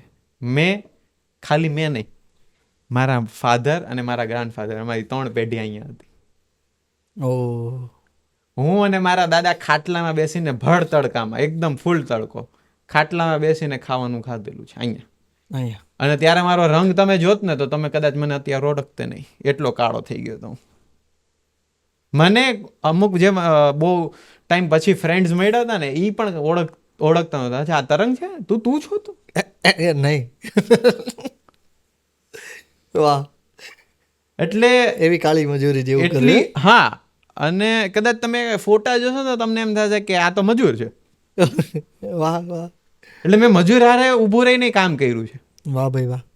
એક પોઈન્ટ પર એમ મને એવું હતું કે ક્યાંય લૂપ હોલ ન રહી જવો જોઈએ. કોઈ બી વસ્તુ કાંઈ પણ થશે ને તો મને ખબર હશે કે ક્યાં કઈ વસ્તુ કે અહીંયા પ્રોબ્લેમ આવી. નકર તો પછી મારે પકડવા જવું પડત ને આર્કિટેક્ટને કે ભાઈ ક્યાં પ્રોબ્લેમ આવ્યો, જો ને જરા. એટલે નાનેથી જે પણ સ્ક્રેચથી જે બનાવ્યું છે, સ્ક્રેચ આપણે કહીએ ને એકદમ માટીમાંથી, એ માટીમાંથી મેં બનાવ્યું છે. એટલે મને ખબર છે ક્યાં ક્યાં વસ્તુ છે, શું છે. અને આ જ વસ્તુ મારા ફાધરે મને શીખડાવી. પછી જે પ્રોસેસ હતી બનાવવા પાછળની, જે તમે કીધું કે સ્ટ્રગલ કે ફેલિયર્સ આપણે કહી શકાય, આઈ ગેસ, ચેલેન્જીસ શું આવ્યા હતા. હમ. ચેલેન્જીસ ક્યારે આવે? ફેલિયર્સ હોય ત્યારે આવે. મને એવું લાગે. તો જ્યારે ચાલુ કરી દીધું ને આખી પ્રોસેસ હતી ને જે ચાલુ હતું, હમ. અને એની પછી એક સડન ટોર્નેડો આવ્યો, હમ. અને ટોર્નેડોમાં મારે આખું પ્રોપર્ટી ડેમેજ થઈ ગઈ હતી, જે 60 ફૂટની હાઈટ પર નેટ લાગેલી હતી. આ જે ફરતી કોર બધી જે ફરતી net કોર જે લાગેલી. નેટ લાગેલી હા, છે 60 ફૂટની, 60 ફીટ હાઈટ હતી. હા. અને એ જે બધું તૂટી પડ્યું ને ત્યારે એટલો ડિમોટિવેટ થઈ ગયો હતો. ડિમોટિવેટ એટલે એટલે હજી ત્યારે આખું શરૂ નહોતું થયું કઈ, ચાલુ થઈ ગયું હતું. ચાલુ થઈ ગયું 2 હતું મહિના કે 3 મહિના જેવું થયું હતું. અને તરત બધું પડ્યું પાછું. તરત બધું પડ્યું. અને એ જે પ્રોસેસમાં જે પાસ આઉટ થયો હું, કેમ કે ત્યારે 0 પર આવી ગયો હતો, કેમ કે ઓલરેડી મેં બધું જ વસ્તુ ઇન્વેસ્ટમેન્ટ કરી દીધું હતું મારા. હવે કાંઈ જ નથી વધ્યું. હા. અને હવે એવી લિમિટ નહોતી કે હું પપ્પા પાસેથી માંગી શકું કે પપ્પા તમે મને સપોર્ટ કરો. સપોર્ટ કરવા રેડી જ હતા, પણ હવે એક શરમ મારી નાખે આપણે કે કયા મોઢેથી માંગવું એમ. આટલું તો પપ્પાએ હેલ્પ કરી, હવે જો આપણે ન કરી શકીએ તો શું કરાય. ત્યારે એક બહુ સારી બિઝનેસ ડીલ થઈ હતી મારી, પણ એ થોડું મિસકમ્યુનિકેશનના લીધે એ ડીલ બ્રેકડાઉન થઈ ગઈ. એમની પાસેથી ફંડ સારું એવું આવ્યું હતું, પણ એ ડીલ ખાલી મિસકમ્યુનિકેશન. એટલે ક્યારેક વસ્તુ એનાથી એ પણ મેં શીખ્યું, અને એ બહુ સારા બિઝનેસમેન હતા, અને એને પાસેથી હું બહુ બધું શીખ્યો. એને એ બહુ બધું શીખડાવીને પણ ગયા. ત્યાં સુધી મેં એના બહુ બધા વિડીયો પણ જોયા છે, મોટિવેશન વિડીયો તે લઈને XYZ વિડીયો, અને એ બહુ બધું મને શીખડાવ્યું એ પર્ટિક્યુલર પર્સને. વાહ. અને એ કદાચ હું અત્યારે લાઈફમાં ઇમ્પ્લિમેન્ટ પણ કરું છું, પણ એ ખાલી એક મિસકમ્યુનિકેશનના લીધે બહુ વસ્તુ તમારી ચેન્જ થઈ જાય. એટલે ગમે ત્યારે એ વસ્તુ મેં એમાંથી શીખી કે કોઈ બી વસ્તુ હોય ને તો ક્લિયરન્સ હોવું જરૂરી છે. પર્સન ટુ પર્સન કદાચ કોઈ વાત ખોટી પણ લાગી હોય ને તો એ ભલે મોઢે કેવું પડે, પણ એ કેવું જરૂરી એ ક્લિયર કરો. ક્લિયર કરો. અને ખાસ કરીને ધંધામાં, બિઝનેસમાં વાહ. ક્લિયર નહીં હોય ને તો તમને એ મિસકમ્યુનિકેશન થયા કરશે ને એ એન્ડ સુધી નહીડા કરશે, અને પછી એ બહુ મોટો ઇશ્યુ બની જાય. હા, કારણ કે સામેવાળાના મનમાં જ જે નથી એવું આપણે વિચારી રહ્યા છીએ, અને ઇન ધ સેન્સ આપણે એનાથી તો દૂર જ જઈ રહ્યા છીએ ને. રોજ કામ સાથે કરવું, કામ સાથે કરવું. ક્લિયર કરવું બહુ જ જરૂરી છે. એટલે વસ્તુ ક્લિયરન્સ હોવી જોઈએ. આ વસ્તુ હતી. અને ફેલિયર્સમાં બહુ બધા ફેલિયર્સ મેં જોયા છે ટિલ ડેટ, અને એ ફેલિયર્સ મારા માટે પ્રોસેસ છે. હું એ ફેલિયર્સને સ્ટ્રગલનું નામ નથી આપતો કે મેં સ્ટ્રગલ કર્યું, મેં એ પ્રોસેસને પાસ આઉટ કરી. સ્ટ્રગલ કોને કહેવાય? કે જે વસ્તુ તમારે નથી કરવી ને તમે કરો છો ને, એ વસ્તુ મારા માટે સ્ટ્રગલ છે. તમારે જે વસ્તુ ન કરવી હોય એ તમે કરતા હોય અને તમને તકલીફ પડતી હોય ને, નથી કરવું ભાઈ. આપણે આળસ કોને કહીએ? આપણે એ આળસ જ થઈ ને. સ્ટ્રગલ એ આળસ જ છે. પણ જે વસ્તુ તમને ગમે છે ને, ધાયરી છે, કરવું છે ને, મિશન છે કે અહીંયા લગી પહોંચવું છે, તો આમાં તરંગ એવું ન હોય કે તમે થોડા સક્સેસ છો એટલે તમે એને સ્ટ્રગલ નથી કરતા, એને પ્રોસેસ કહો છો? હજી હું મારા અત્યારનું જે પ્રોસેસ છે ને, હજી ઓનગોઈંગ પ્રોસેસ છે. હું મિશન ઉપર છું, હજી હું સક્સેસ નથી. ઓકે. હજી હું મિશન ઉપર છું. 2 વસ્તુ છે, એક વિઝન હોય કે અહીંયા સુધી પહોંચવું છે, અને એને પાસ આઉટ કરવા માટે મિશન હોય. મિશન હોય તો જ થાય ને કોઈ બી વસ્તુ. કોઈ બી મોટામાં મોટી વસ્તુ કરવી હોય ને તો એનું મિશન છે, આ મિશન પાસ કરવાનું છે. એટલે એ જે મિશનની જે પ્રોસેસ ચાલી રહી છે ને, એ મિશન છે. અને મિશનની અંદર જે પ્રોસેસ અમારું ચાલુ છે, ઓનગોઈંગ છે. ઓકે. હજી સક્સેસ તો હું નથી જ કહેતો કે હું પ્યોર સક્સેસફુલ છું, નહીં. ગોઈંગ ઓન છે બધું, ઓનગોઈંગ. અને જ્યારે સક્સેસફુલ લાઈફમાં કોઈ દિવસ સક્સેસફુલ તમે બનશો જ નહીં, કેમ કે જ્યાં સુધી તમે જે મિશન સુધી પહોંચશો ને, જે તમારું એકચ્યુઅલમાં જે વિઝન હશે ત્યાં સુધી તમે પહોંચશો ને, ત્યાંથી નવું ચાલુ થશે. ત્યાંથી નવું ચાલુ થશે. આજે મેં વિચાર કર્યું કે મારે G-Wagon લેવી છે, તો કાલે મારે જેટ લેવું છે, એની પછી 10 જેટ લેવા છે.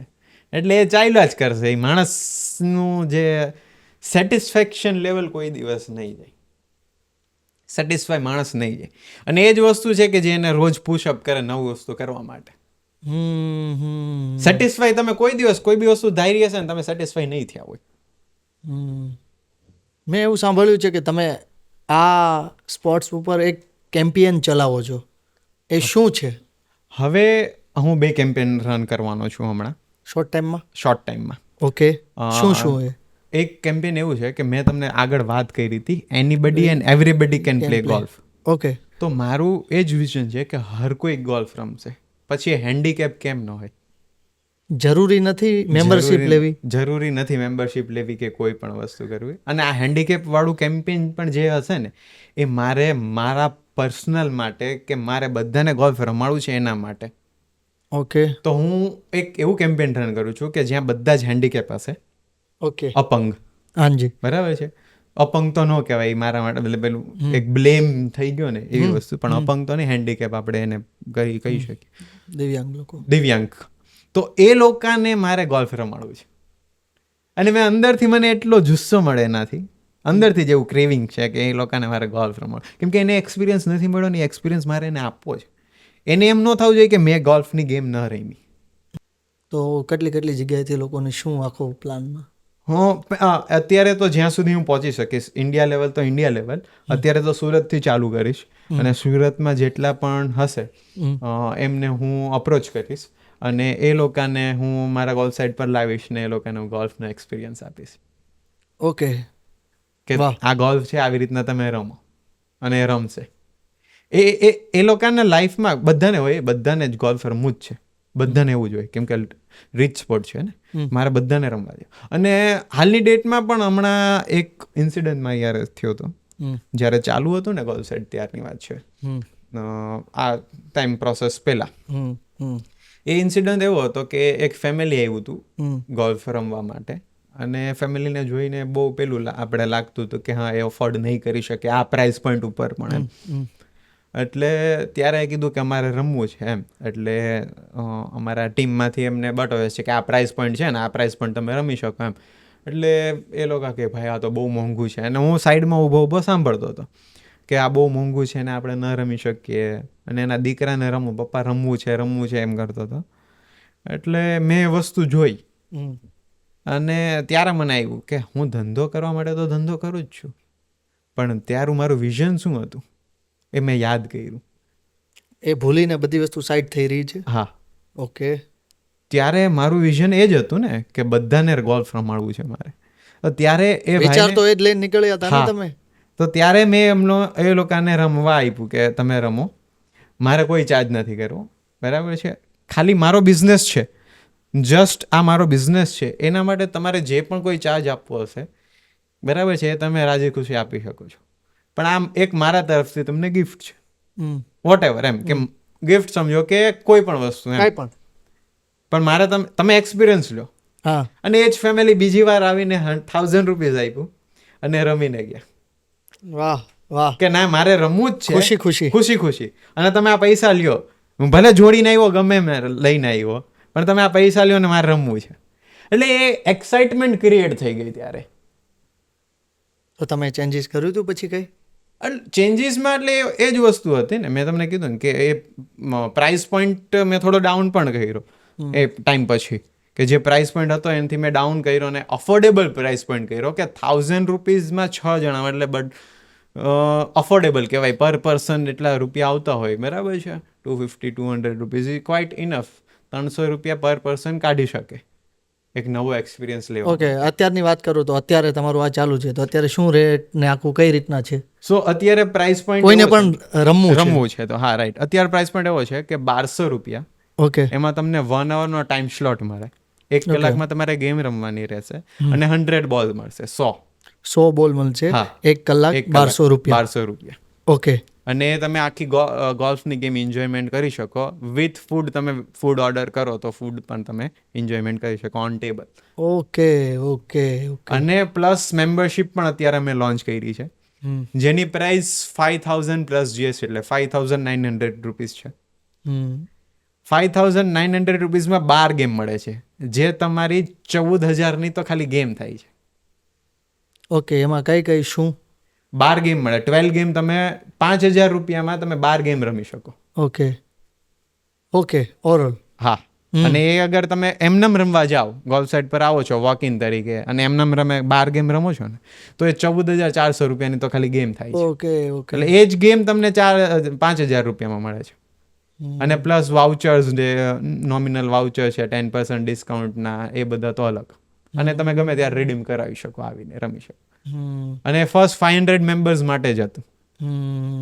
આ જે કેમ્પેન અત્યારે ચાલુ છે તો એ પહેલા 500 લોકો માટે જ છે.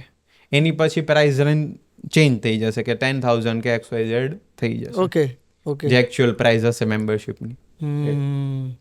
તમે આ એક કેમ્પિયનની આખી વાત કરી.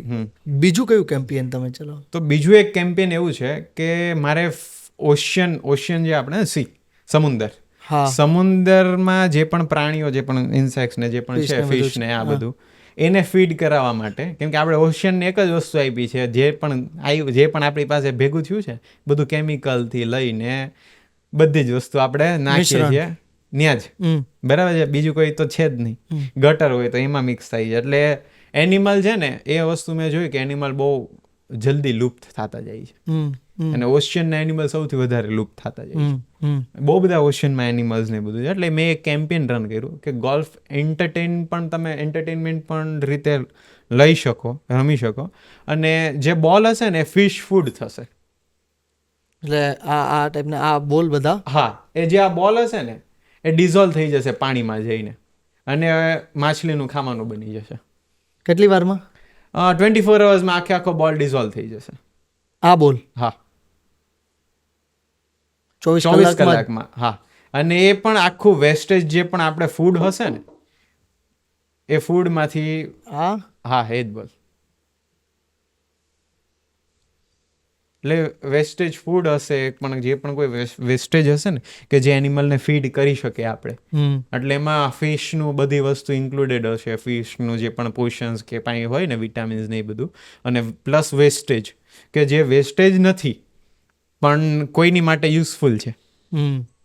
ફિશ માટે ને એ બધી માટે આપણે જે પણ છાલ ને એ બધું કાઢી નાખીએ ને, આપણા વેજીટેબલ્સમાંથી જે પણ છાલ કાઢે, સૌથી વધારે પ્રોટીન એ છાલમાં ને એમાં જ હોય. આપણે નોટિસ કરીએ ક્યારેક આપણે આખું બધું શાક પણ બનાવીએ ને, તો મમ્મી આખું શાક બનાવે, એ આખું શાકમાં વધારે પોષણ હોય. તો એ પોષણ, પ્રોટીન ને એ બધું ઇન્ટેક એમાં હશે. ઓકે. એટલે અને તમે એક યોટ પરથી તમે ગોલ્ફ રમશો અને એ બોલ જશે, એ બધું પાણીમાં જશે, અને એ બોલ ડિઝોલ્વ થઈ જશે પાણીમાં. ઓકે. એટલે એ આખું એક કેમ્પેન રન કરવાના છીએ અમે. તરંગ, આ તો એક જગ્યાની વાત થઈ. ચાલો, તમે સુરતમાં એક આ જગ્યા ઉપર તમે આ ગોલ્ફ સાઇટ ચલાવો છો, તો સુરતના લોકો ને આજુબાજુના લોકો રમી શકશે. શું એવો કોઈ પ્લાન ખરો કે એવા ઘણા વિસ્તારમાં પણ ગોલ્ફ સાઇટ ફ્રેન્ચાઇઝી પોતાની ઓપન કરશે ખરા? સો મારો એવો પ્લાન છે કે મારે 108 ગોલ્ફ સાઇટ બનાવવા છે પેન ઇન્ડિયા. એ મારો ટાર્ગેટ છે.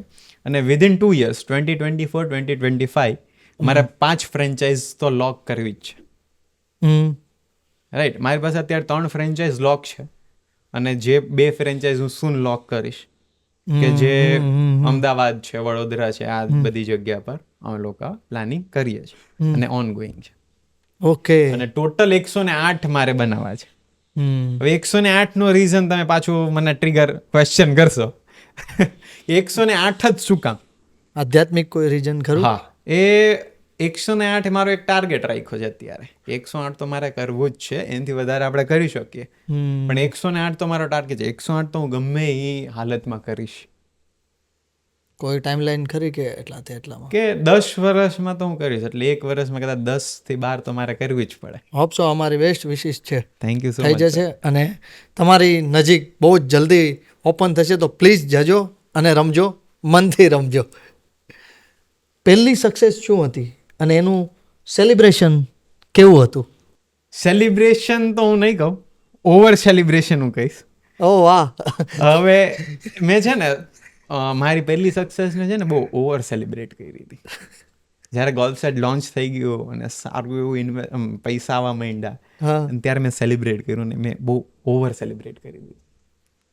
ઓવર સેલિબ્રેટમાં હું એક ગાડી લઈ આવ્યો હતો. હા. ઓડી ટીટી ગાડી હતી ઓ વાહ. અને હું એ ગાડી લઈ આવ્યો હતો, પરચેસ કરી લીધી હતી મેં. હા. અને મેં મારા ફાધરને સરપ્રાઈઝ કરી. અને બધા જ ના પાડતા હતા કે આ ગાડી તું પાછી આપી દે, નથી લેવાની ને આ બધી વસ્તુ હતી. એટલે એ બહુ ઓવર સેલિબ્રેટ કરી દીધું હતું. પછી એ ગાડી મેં પાછી આપી પણ દીધી. પણ જ્યારે મેં ગાડી પાછી આપી ને ત્યારે થોડાક દિવસ પછી જ મેં તમને જે વાત કરી કે જે ટોર્નેડો આવ્યો અને મારો ડ્રાસ્ટિક ચેન્જ, આખો બધું પ્રોપર્ટી ડેમેજ કરી ગયું હતું, પોલ ને બધું બ્રેકડાઉન થઈ ગયું હતું. તો એ ગાડી આપ્યા પછી થોડાક દિવસ પછી થયું હતું. અને એ જ પૈસા મેં એમાં પાછા ઇન્વેસ્ટમેન્ટ કર્યા હતા. એટલે એ મારું ઓવર સેલિબ્રેટ મેં કર્યું હતું. એ સેવિંગ્સ હોત ને મારું, તો ક્યાં કદાચ મને ફટકો નહીં લાગતો. એટલે ત્યાં એ પ્રોસેસમાં મેં શીખી લીધું કે સેવિંગ્સ હોવું બહુ જરૂરી છે. સેલિબ્રેટ કરો, પણ તમે અગર જ્યારે દુઃખ આવશે ને તો એટલા ઇક્વલી લેવા જોઈએ. સેલિબ્રેટ પણ એ જ લેવલમાં કરો અને દુઃખ પણ એ જ લેવલનું હોવું જોઈએ. એટલે તમે બેલેન્સ રહેશો, પ્રોબ્લેમ ક્રિએટ નહીં થાય તમારે કોઈ દિવસ. કેમ કે દુઃખમાં આપણે છે ને રડી પડીએ, નાસીપાસ થઈ જઈએ. દુઃખમાં રડી પડીએ, એક્ઝેક્ટલી નાસીપાસ થઈ. બહુ વધારે પડતું આમ મારી સાથે જ થાય છે, હું જ કેમ. હું જ કેમ આ સવાલ. પણ એ વસ્તુ તમે જોયું, હું જ કેમની પાછળ ક્વેશ્ચન માર્ક છે. કેમ ક્વેશ્ચન માર્ક. હું જ કેમની પાછળ ક્વેશ્ચન માર્ક આવી ગયો છે. તો એ તમે નથી, તમે એવું વિચાર્યું છે.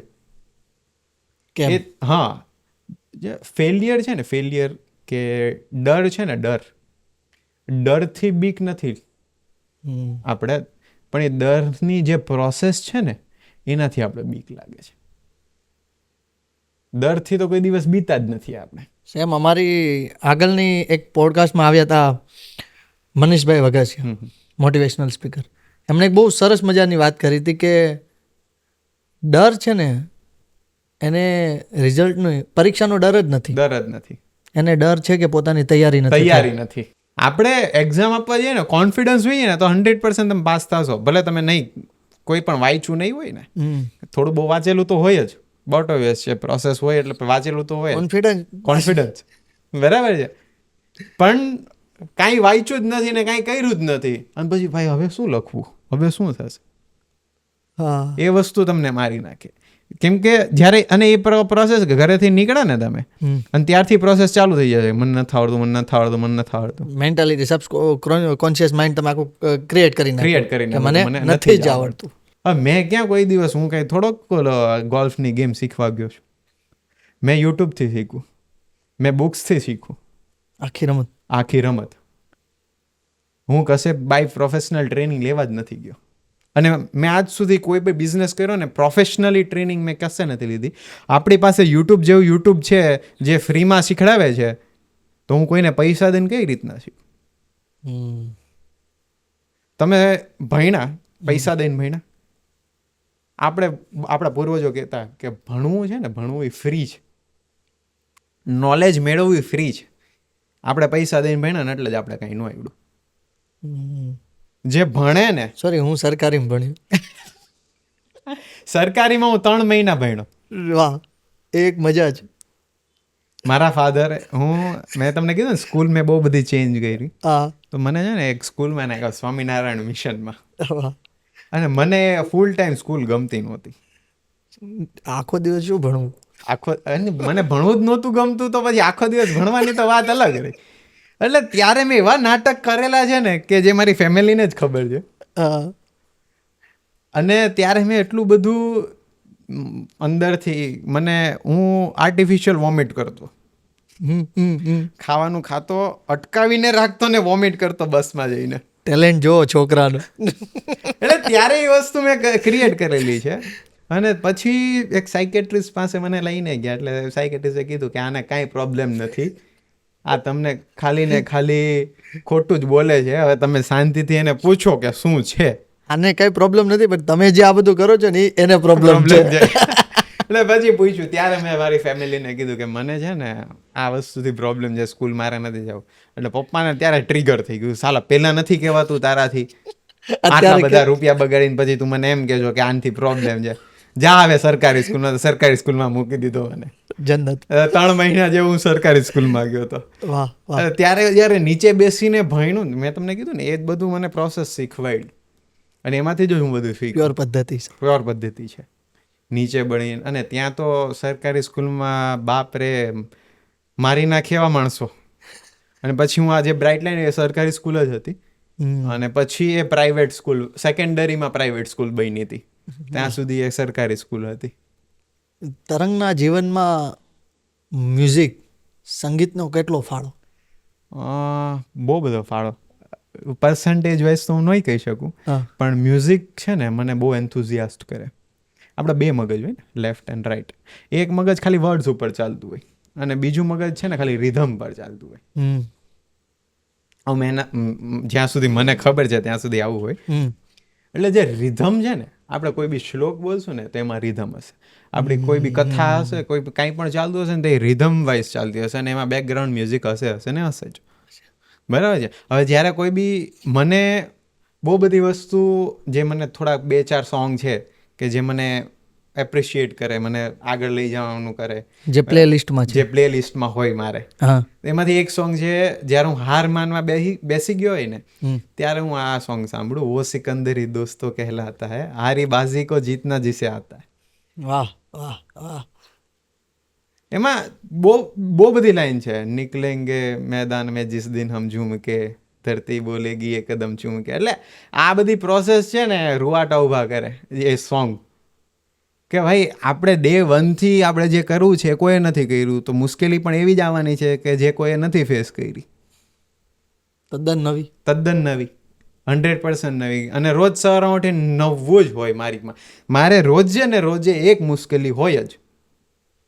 કાં તો એ પછી નેટની હોય, કાં તો એ પછી કોઈ બીજી પ્રોસેસની હોય.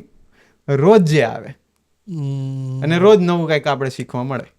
રોજ પ્રિપેર રહેવાનું અને રોજ નવું શીખવા મળે જ. વાહ વાહ.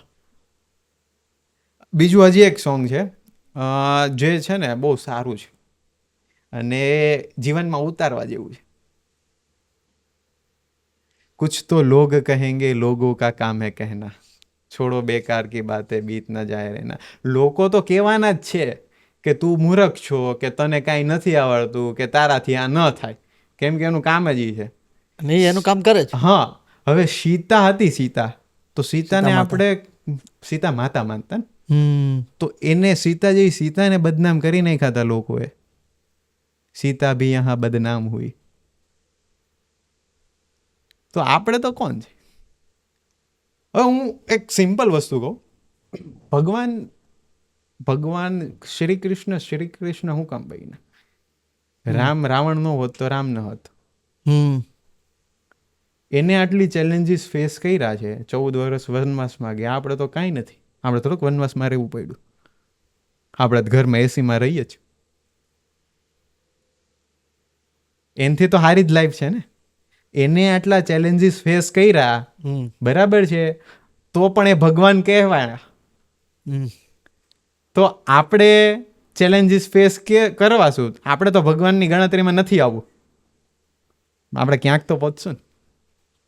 100%. એટલે એ લોકો આટલા ચેલેન્જીસ ફેસ કરી શકે ને રોજ નવું શીખી શકતા હોય, તો આપણે કેમ નહીં?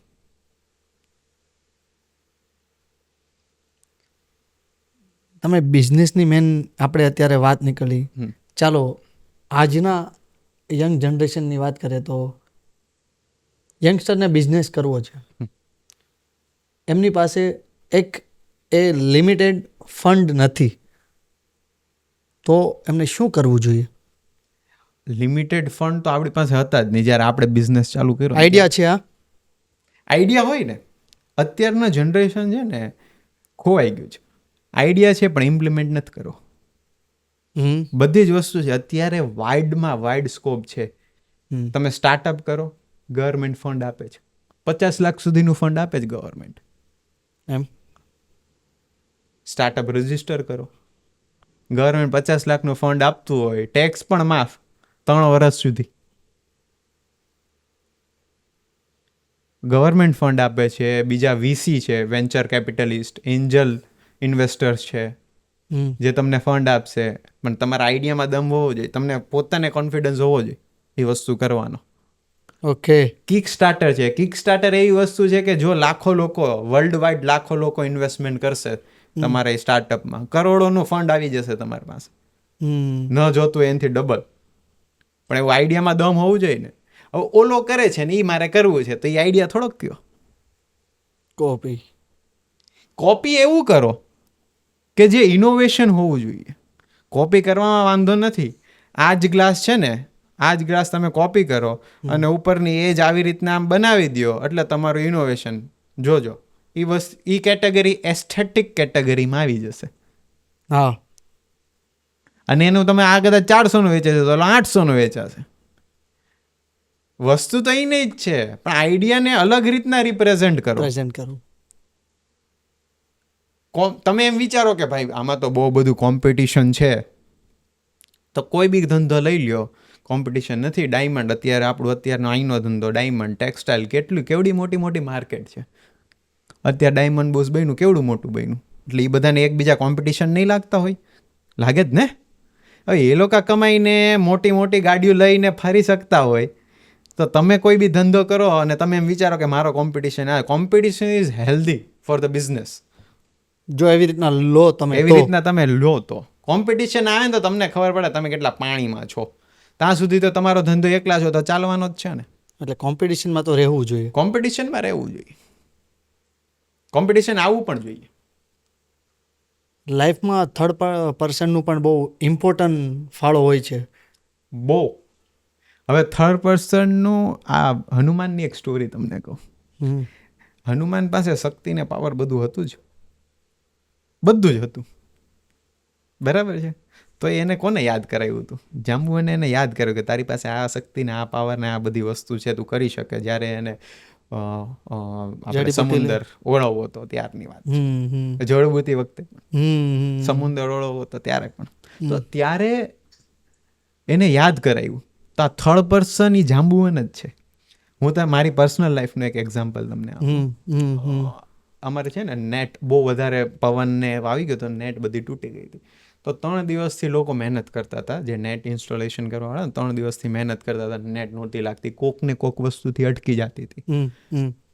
કોક ને કોક વસ્તુથી વાયર તૂટી જાય, નેટ તૂટી જાય, ત્યાં સુધીનું એમ બધું ને કાંઈ 100% પ્રિકોશન્સ રાખ્યા હોય ને તો પણ. અને ત્યારે બધા જ હાર માનીને બેસી ગયા. ત્યારે જ હું પણ હાર માનીને બેસી ગયો હતો કે સાલું હવે શું કરશું, એમ માથે ખંજવાળા માંડ્યા. ત્યારે જ અમારો મેનેજમેન્ટ જે કરે છે ને, chief operating officer CJ Chirag Joshi કરીને છે, મેં કીધું તરંગ તું હારી ગયો, તારથી ન થાય એવું કામ બને જ નહીં, તું હારીને બેસી ગયો, એક ગજબ કહેવાય કે. ત્યારે મને લાઈટ થઈ કે લોકોને મારાથી આટલા એક્સપેક્ટેશન છે કે ભાઈ મારું મગજ આટલું છે, હું આ કરી શકું છું, અને હું હારીને બેસી ગયો તો આ બધાને શું થશે. અને ત્યારે જ મેં એ કામ ઉપાડ્યું વિધિન 3 કલાક, રાતના 12 વાગે. અને 4 વાગે પહેલાં એ નેટ ચડીને મેં બાંધી દીધી અને હું ઉપર ચડ્યો 80 ફૂટ પર. Third person. અને થર્ડ પર્સન હંમેશા ભગવાન બનીને જ આવે છે. જ્યારે મેં તમને વાત કરી ને પ્રોપર્ટી આ લીધેલી ને, તો ત્યારે આનું ભૂમિપૂજન કરવા બેઠો હતો ને, ત્યારે મારું ફાધરનું ને મારા મધરનું ડિસ્કશન ચાલતું હતું કે અહીંયા એક વોચમેન તો કેરટેકર તો જોશે જ, બધું ધ્યાન રાખવા માટે એક માણસ તો જોશે જ. તો ત્યારે જ રસ્તામાંથી એક માણસ ચાલ્યો જતો તો નહીં, પૂછવા આવ્યો નોક કરીને કે તમે અહીંયા શું બનાવો છો, એમ જગ્યા ખાલી છે વોચમેન માટે. અને વોચમેન માટે જ, એને બીજું કંઈ માટે નહીં, વોચમેન માટે જ પૂછ્યું. એટલે હજી અમારું ડિસ્કશન ચાલી રહ્યું છે અને એ જ ટાઈમ ઉપર વોચમેન આવે છે, એટલે મારે એ સિગ્નલ જ નહીં સમજવું તો શું સમજવું. અને અત્યારે હાલ ડેટમાં એ ભાઈ મારી સાથે છે, હાલમાં મારી સાથે કામ કરે છે. Day 1 થી મારી સાથે છે અને એને બધા અપ્સ એન્ડ ડાઉન્સ મારી સાથે જોયા છે. એટલે થર્ડ પર્સન ક્યારે અને કોણ બનીને આવે છે એને તમને ખ્યાલ નથી. અને હરેક પ્રોસેસ તમને એ વસ્તુ શીખડાવીને જ જાય છે. હરેક માણસ, તમારી લાઈફમાં જે પણ માણસ આવે છે ને, એ વેલ્યુએબલ લેસન તમને શીખડાવીને જાય છે. અને મને તો પર્સનલી બહુ બધા શીખડાવીને ગયા છે અને મેં શીખ્યું છે. ડિસ્ટ્રેક્શન ફોર જેનઝી શું કહેવા માંગો? અત્યારે જેનઝીનું ડિસ્ટ્રેક્શન 99% છે ને આલ્કોહોલ, ગાંજા ને આ બધી વસ્તુમાં વધારે છે. એને એવું છે કે આ જે મારી લાઈફ છે ને એ લાઈફ હું અગર પાર્ટી કરીશ ને તો હું બહુ સારો, કે મારી પાસે પૈસાવાળા ને એવી રીતના અગર હું પાર્ટી કરું ને આ બધું કરું ને તો હું બહુ સારો. એનું ડિસ્ટ્રેક્શન આ બધા છે. કોઈ બી માણસનું ડિસ્ટ્રેક્શન છે ને, યંગ અત્યારની જનરેશન કે ગર્લફ્રેન્ડ હોવી જરૂરી છે, એવું નથી કે ગર્લફ્રેન્ડ હોવી જરૂરી છે. તમે કોઈ પર્ટિક્યુલર માણસને કે ગર્લફ્રેન્ડને એવો પાર્ટને એવો બનાવો કે જે તમને હાર્મ ના કરે, જે તમને પુશ કરે કે તું આ નહીં કરીશ ને તો તું મારા ઘરે એન્ટર નહીં કરી શકીશ. કમ્ફર્ટ ઝોનમાં ના રહેવા દે, કમ્ફર્ટ ઝોનમાંથી બહાર કાઢે. વાહ, એવું કેરેક્ટર હોવું જોઈએ. ગર્લફ્રેન્ડ બનાવો એટલે કોઈ ખોટી વાત પણ નથી. આપણે ડિસિઝન, એ એટ્રેક્શન છે, હ્યુમન એટ્રેક્શન છે, એ તો થવાનું જ છે. પણ અત્યારે એટ્રેક્શન બીજા વેમાં જાય છે. એકની જગ્યાએ 10 ગર્લફ્રેન્ડ હોય અને રોજ એને પાર્ટી કરવી હોય, રોજ એને ગાંજા ફૂંકવું હોય, એડિક્શન હોય. આ બધા ડિસ્ટ્રેક્શન છે. એ લોકોને એમ થાય કે હું ગાંજો પીશ ને એટલે મારું માઇન્ડ સ્ટ્રોંગ થશે, ડોપામીન વધશે. ક્રિએટિવ. હા, લવ પણ ડોપામીન જ છે. ડોપામાઇન. લવ અહીંયાથી નથી થતો, એ ડોપામીન જ છે. એ જ્યારે માણસ સામે કોઈ પર્ટિક્યુલર પર્સન હશે ને અને સામે આવે છે ત્યારે જ એ વધુ વસ્તુ વધે છે, અને જ્યારે દૂર હોય ત્યારે એ વસ્તુ અલગ હોય. તમે જેમ સિગરેટ પીવો, જેમ ગાંજો પીવો, એનાથી શું વધે? તમારું ડોપામીન જ વધે છે. તો શું મારે આ વસ્તુ નથી કરવાની? ડોપામાઇન એમના સુકાઈ જાય છે ત્યારે? નથી કરવાની એટલે એ ડિસ્ટ્રેક્શન ન હોવું જોઈએ. નહીં કરવું જોઈએ એ સાચી વાત છે. કેમ કે એ જ વસ્તુ તમને એમ થાય છે ને કે આ વસ્તુ કરીશ તો મળશે, પણ એવું નથી હોતું. આ વસ્તુ કરશી તો એ નહીં મળે, હાવ નહીં મળે. મેં છે ને બહુ સારું, મારા ફાધર બહુ સારું કે એક વસ્તુ, આ વસ્તુ છે ને તાર કરવું એ કર, પણ આ ગાંજો, સિગરેટ અને આલ્કોહોલ વસ્તુ નહીં કરવાની. એ મારી વાત માનતું ખાલી એમ કે વસ્તુ નહીં કરવી એનું રીઝન છે. એમાં બહુ બધી વસ્તુ વહી ગઈ છે લોકોની. એક તમને એમ લાગતું હોય કે એક સમય સુધી મારા પર કંટ્રોલ છે, પછી એક કંટ્રોલ તમે ગુમાવી દો. અને કંટ્રોલ તમે ગુમાવી દો ને એટલે પછી તમારું એ બધી વસ્તુ કોઈ દિવસ તમે એમાંથી બહાર ના નીકળી શકો. અને 99% લોકો એમાં જ વયા ગયા છે. તમે કદાચ પાસ્ટ કોઈના પણ રિવ્યુઝ જોશો ને તો એમાં જ વયા ગયા. એટલે એનાથી સારી વસ્તુ બહુ બધી છે. મેડિટેશન કરો, નશો એનો કરો, એનો નશો કરો, અને એનો નશો બહુ મજા આવે. એ તમને અલગ ઝોનમાં લઈ જાય. મેડિટેશન છે ને તમે બહુ અલગ ઝોનમાં લઈ જાય. તમે કરો છો? હું મોર્નિંગ 4 થી 6 એ ટાઈમ પીરિયડ હોય, બ્રહ્મ મુહૂર્ત કહીને એ ટાઈમ પીરિયડ હોય જ્યારે હું મેડિટેશન કરું. બધી વસ્તુ બેલેન્સ હોવી જોઈએ. મેં તમને કીધું ને, બેલેન્સ હોવી જોઈએ. તો આ એક ટાઈમ છે. ને આપણા સમાજમાં ખબર છે, આપણે પહેલેથી જ 7 વાગે કે 6:30 થી 7ની વચ્ચે આપણે પૂજા કરીએ રાતના ટાઈમને, અને સવારના ટાઈમે આ 6:30 થી વચ્ચે ત્યારે જ મંદિરમાં પૂજા હોય, કોઈ બી કરે. તો ત્યારે છે ને અર્થ અને મૂન આ બંને બેલેન્સમાં, સન અને મૂન આ બંને બેલેન્સમાં, ત્યારે જ એનું ચેન્જ થાય છે. એ જે સાયકલ ચાલે છે ને, જ્યારે એ સાયકલ પાછી એક લેવલમાં આવે ને, બેલેન્સમાં આવે ને, ત્યારે આપણે પૂજા કરીએ છીએ. એ જે time period balancing time period છે. બિટવીન બ્રહ્મ મુહૂર્ત છે બેલેન્સિંગ ટાઈમ પીરિયડનું જે મુહૂર્ત છે. એ મુહૂર્તમાં તમે એકવાર તો ટ્રાય કરો. એટલે ભગવાન છે ને એક વસ્તુ આપણે બહુ સારી આપી છે.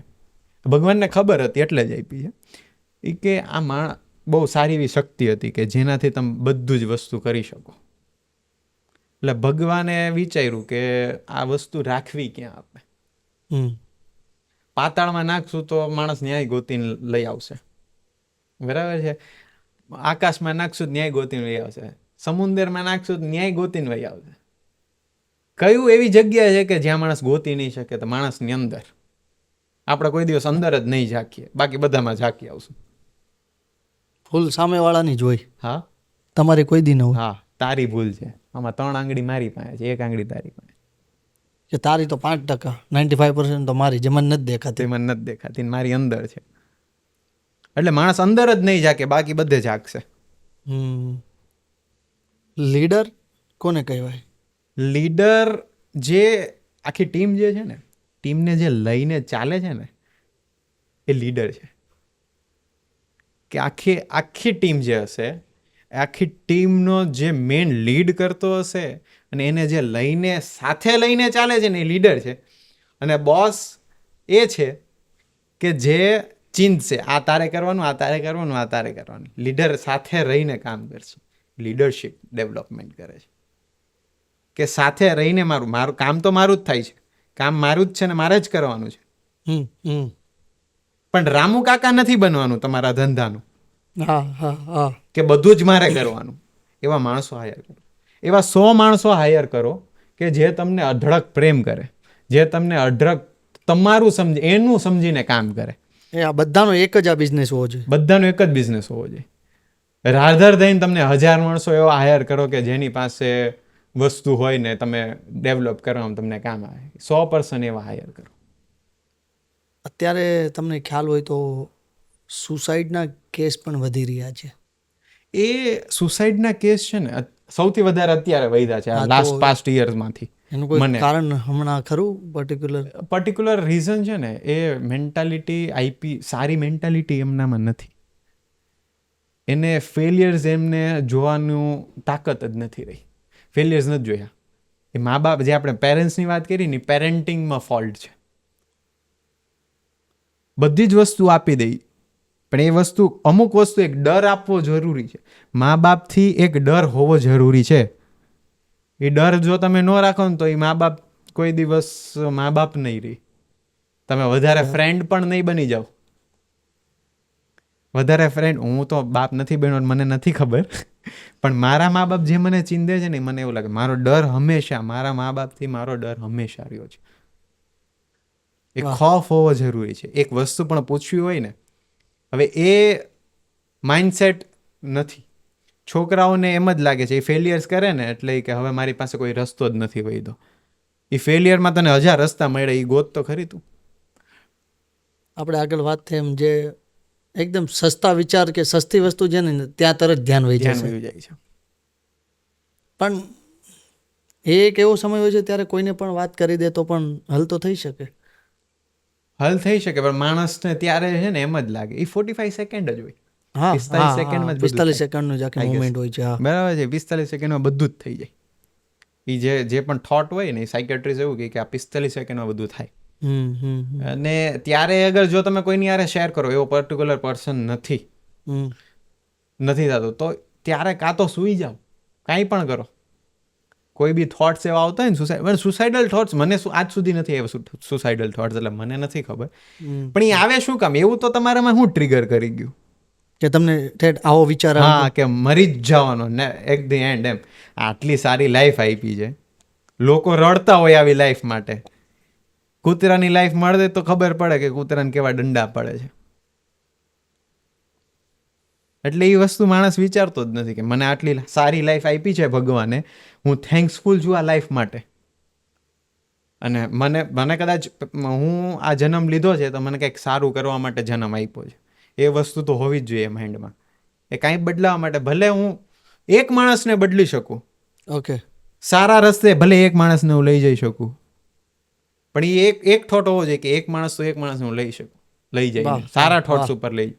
ખરાબ થોટ્સ તો નહીં જ, પણ સારા થોટ્સ ઉપર લઈ જાઓ. વાહ, ઘણા બધા એવા સવાલના આજે મને જવાબ મળ્યા, જે ઓડિયન્સને પણ એટલા જવાબ ક્લિયર મળ્યા, ખાસ કરીને યંગ જનરેશનને. યંગ જનરેશન માટે બહુ બધું છે સર. અત્યારે એ લોકો છે ને બહુ ડાયવર્ટ થાય છે બધી અલગ અલગ વસ્તુમાં. મારો લાસ્ટ ક્વેશ્ચન પણ એ જ છે કે આ યંગ જનરેશનને તમે શું કહેવા માંગો છો? એક પ્રોસેસ જે તમે કરી રહ્યા છો ને, જે મેં આગળ વાત કરી કે જે પ્રોસેસ છે, સ્ટ્રગલ નથી. સ્ટ્રગલ ભૂલી જાઓ તમે કે હું સ્ટ્રગલ કરું છું. પહેલી જ વાત કે સ્ટ્રગલ ભૂલી જાઓ. હા, બરાબર છે કે તમે સ્ટ્રગલ કરો છો. હવે જે સ્ટ્રગલ આવશે ને તો તમને એવું લાગશે કે ભાઈ મારા માટે આ નથી, મારી માટે આ છે ને મારી માટે પેલું છે. રાઈટ? એટલે તમે સ્ટ્રગલને માઇનસ જ કરી દો તમારા લાઈફમાંથી. એ પ્રોસેસ સમજીને કામ કરો. મને ગમે છે એ કામ કરો. કોઈ પણ વસ્તુ મને ગમે છે, હું આ કરી શકું છું, મારા તો એ થકી કામ કોઈને કરો. નુકસાન નથી તો એ કરો. તો એ કામ કરો. ધંધો કરવામાં કોઈને નુકસાન તો હોય જ નહીં. નુકસાન કઈ વાતનું હોય તમે મને એ જણાવો. ધંધો કરવામાં કોઈ નુકસાન હોય? તો પછી ધંધો જ કરે ને. અને મારું પર્ટિક્યુલર એવું બિલીવ છે કે હું આ લાઈફમાં આવ્યો છું ને, હું નેકેડ આવ્યો છું, ખાલી હાથે, અને હું જઈશ ત્યારે ખાલી હાથે જવાનો છું. તો જે પણ પ્રોસેસ મારી લાઈફમાં થઈ છે ને, એ મારા માટે તો બેનિફિટ વાળી જ છે. પછી એ લોસ થાય, પ્રોફિટ થાય કે ગમે એ થયું, આવ્યો તો હું ખાલી હાથે, જવાનો હું ખાલી હાથે. તો જેટલી બી પ્રોસેસ થવાની છે ને, એ પ્રોસેસ જે થવાની છે ને, એ મારા માટે પ્રોફિટેબલ જ છે. તો તમે બધું બની શકો અને બધું કરી શકો. વાહ વાહ વાહ. થાય કેમ નહીં? ઇમ્પોસિબલ વસ્તુ કોઈ છે જ નહીં. કેમ કે વર્ડ એ પોતે જ બોલે છે કે આઈ એમ પોસિબલ. એટલે એ તમારી ડિક્શનરી હોય ને તેમાં કાઢી નાખો કે ઇમ્પોસિબલ વસ્તુ. બધી વસ્તુ પોસિબલ છે. અને તમને 100 જણા એમ કહે ને કે આ વસ્તુ નહીં થાય, આ વસ્તુ નહીં કરો, એ જ વસ્તુ કરવાની. કેમ કે એને નથી જોઈ, એને નથી કરી. એ જ વસ્તુ તમારાથી થશે ને તમે બદલી શકો અને તમે કરી શકો. વાહ. મને બહુ બધા ચેલેન્જીસ આવ્યા હતા કે આવું તો ગોલ્ફ થોડું કે 3 વીઘામાં થોડું કે ગોલ્ફ થાય. એ મૂર્ખ માણસ છે, આ કાંઈ ન કરી શકે. પ્રોપર્ટી ગોતવા નીકળો ને તો ત્યારે આ ભાઈ આ બધું કરવા કરતા વ્યાજે ધંધા, બાપાના પૈસા ન હોય. મારા પૈસા છે, મારા પપ્પા મારા પર ટ્રસ્ટ કરે છે ને, તો મારા પૈસા છે. તમે કોણ જો મને સલાહ કરવા વાળા કે મારા પૈસા આવી ન કર ન કર? બરાબર છે. એટલે બહુ બધા લોકો એવું કીધું કે આ રહેવા દે ભાઈ, આટલામાં થોડુંક ક્યાંય ગોલ્ફ થાય, તું મૂર્ખ છો ભાઈ, આ બધું કાંઈ પોસિબલ નથી. બહુ બધા એવું કીધું. ગોલ્ફ લોકો કોઈને એમ કરું ને કે ગોલ્ફની ગેમ એટલે લોકો કહે ગોલ્ફનું એવું કંઈ ધંધો થોડો હોય. મેં એવું સાંભળેલું છે કે આને થોડો કંઈ ધંધો કહેવાય. લોકોને ટ્રેડિશનલ બિઝનેસ જ બિઝનેસ લાગે છે કે જે વસ્તુ ન હોય. એટલે ગેમ વસ્તુમાં તમે ધંધો ના કરી શકો. ત્યારે મને એ વસ્તુ ટ્રિગર કરે વધારે ઇમ્પ્રૂવ કરવા માટે.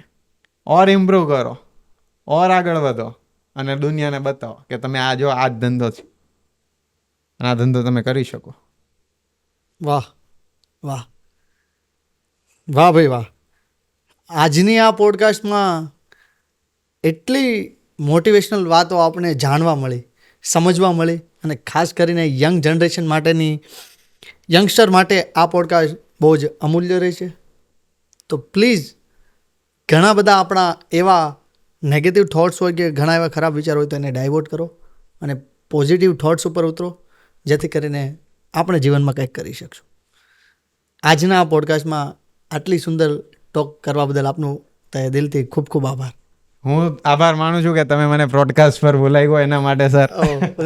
Thank you so much. કે કદાચ 1-2 મેસેજ પણ મારાથી પાસ થઈ શકે અને કોઈને ચેન્જ કરી શકે તો મારા માટે પ્રોફિટેબલ છે. કે હું કદાચ એક માણસને ચેન્જ કરી શકું તો એ મારી માટે સારી વસ્તુ છે. વાહ વાહ. Thank you thank you so much.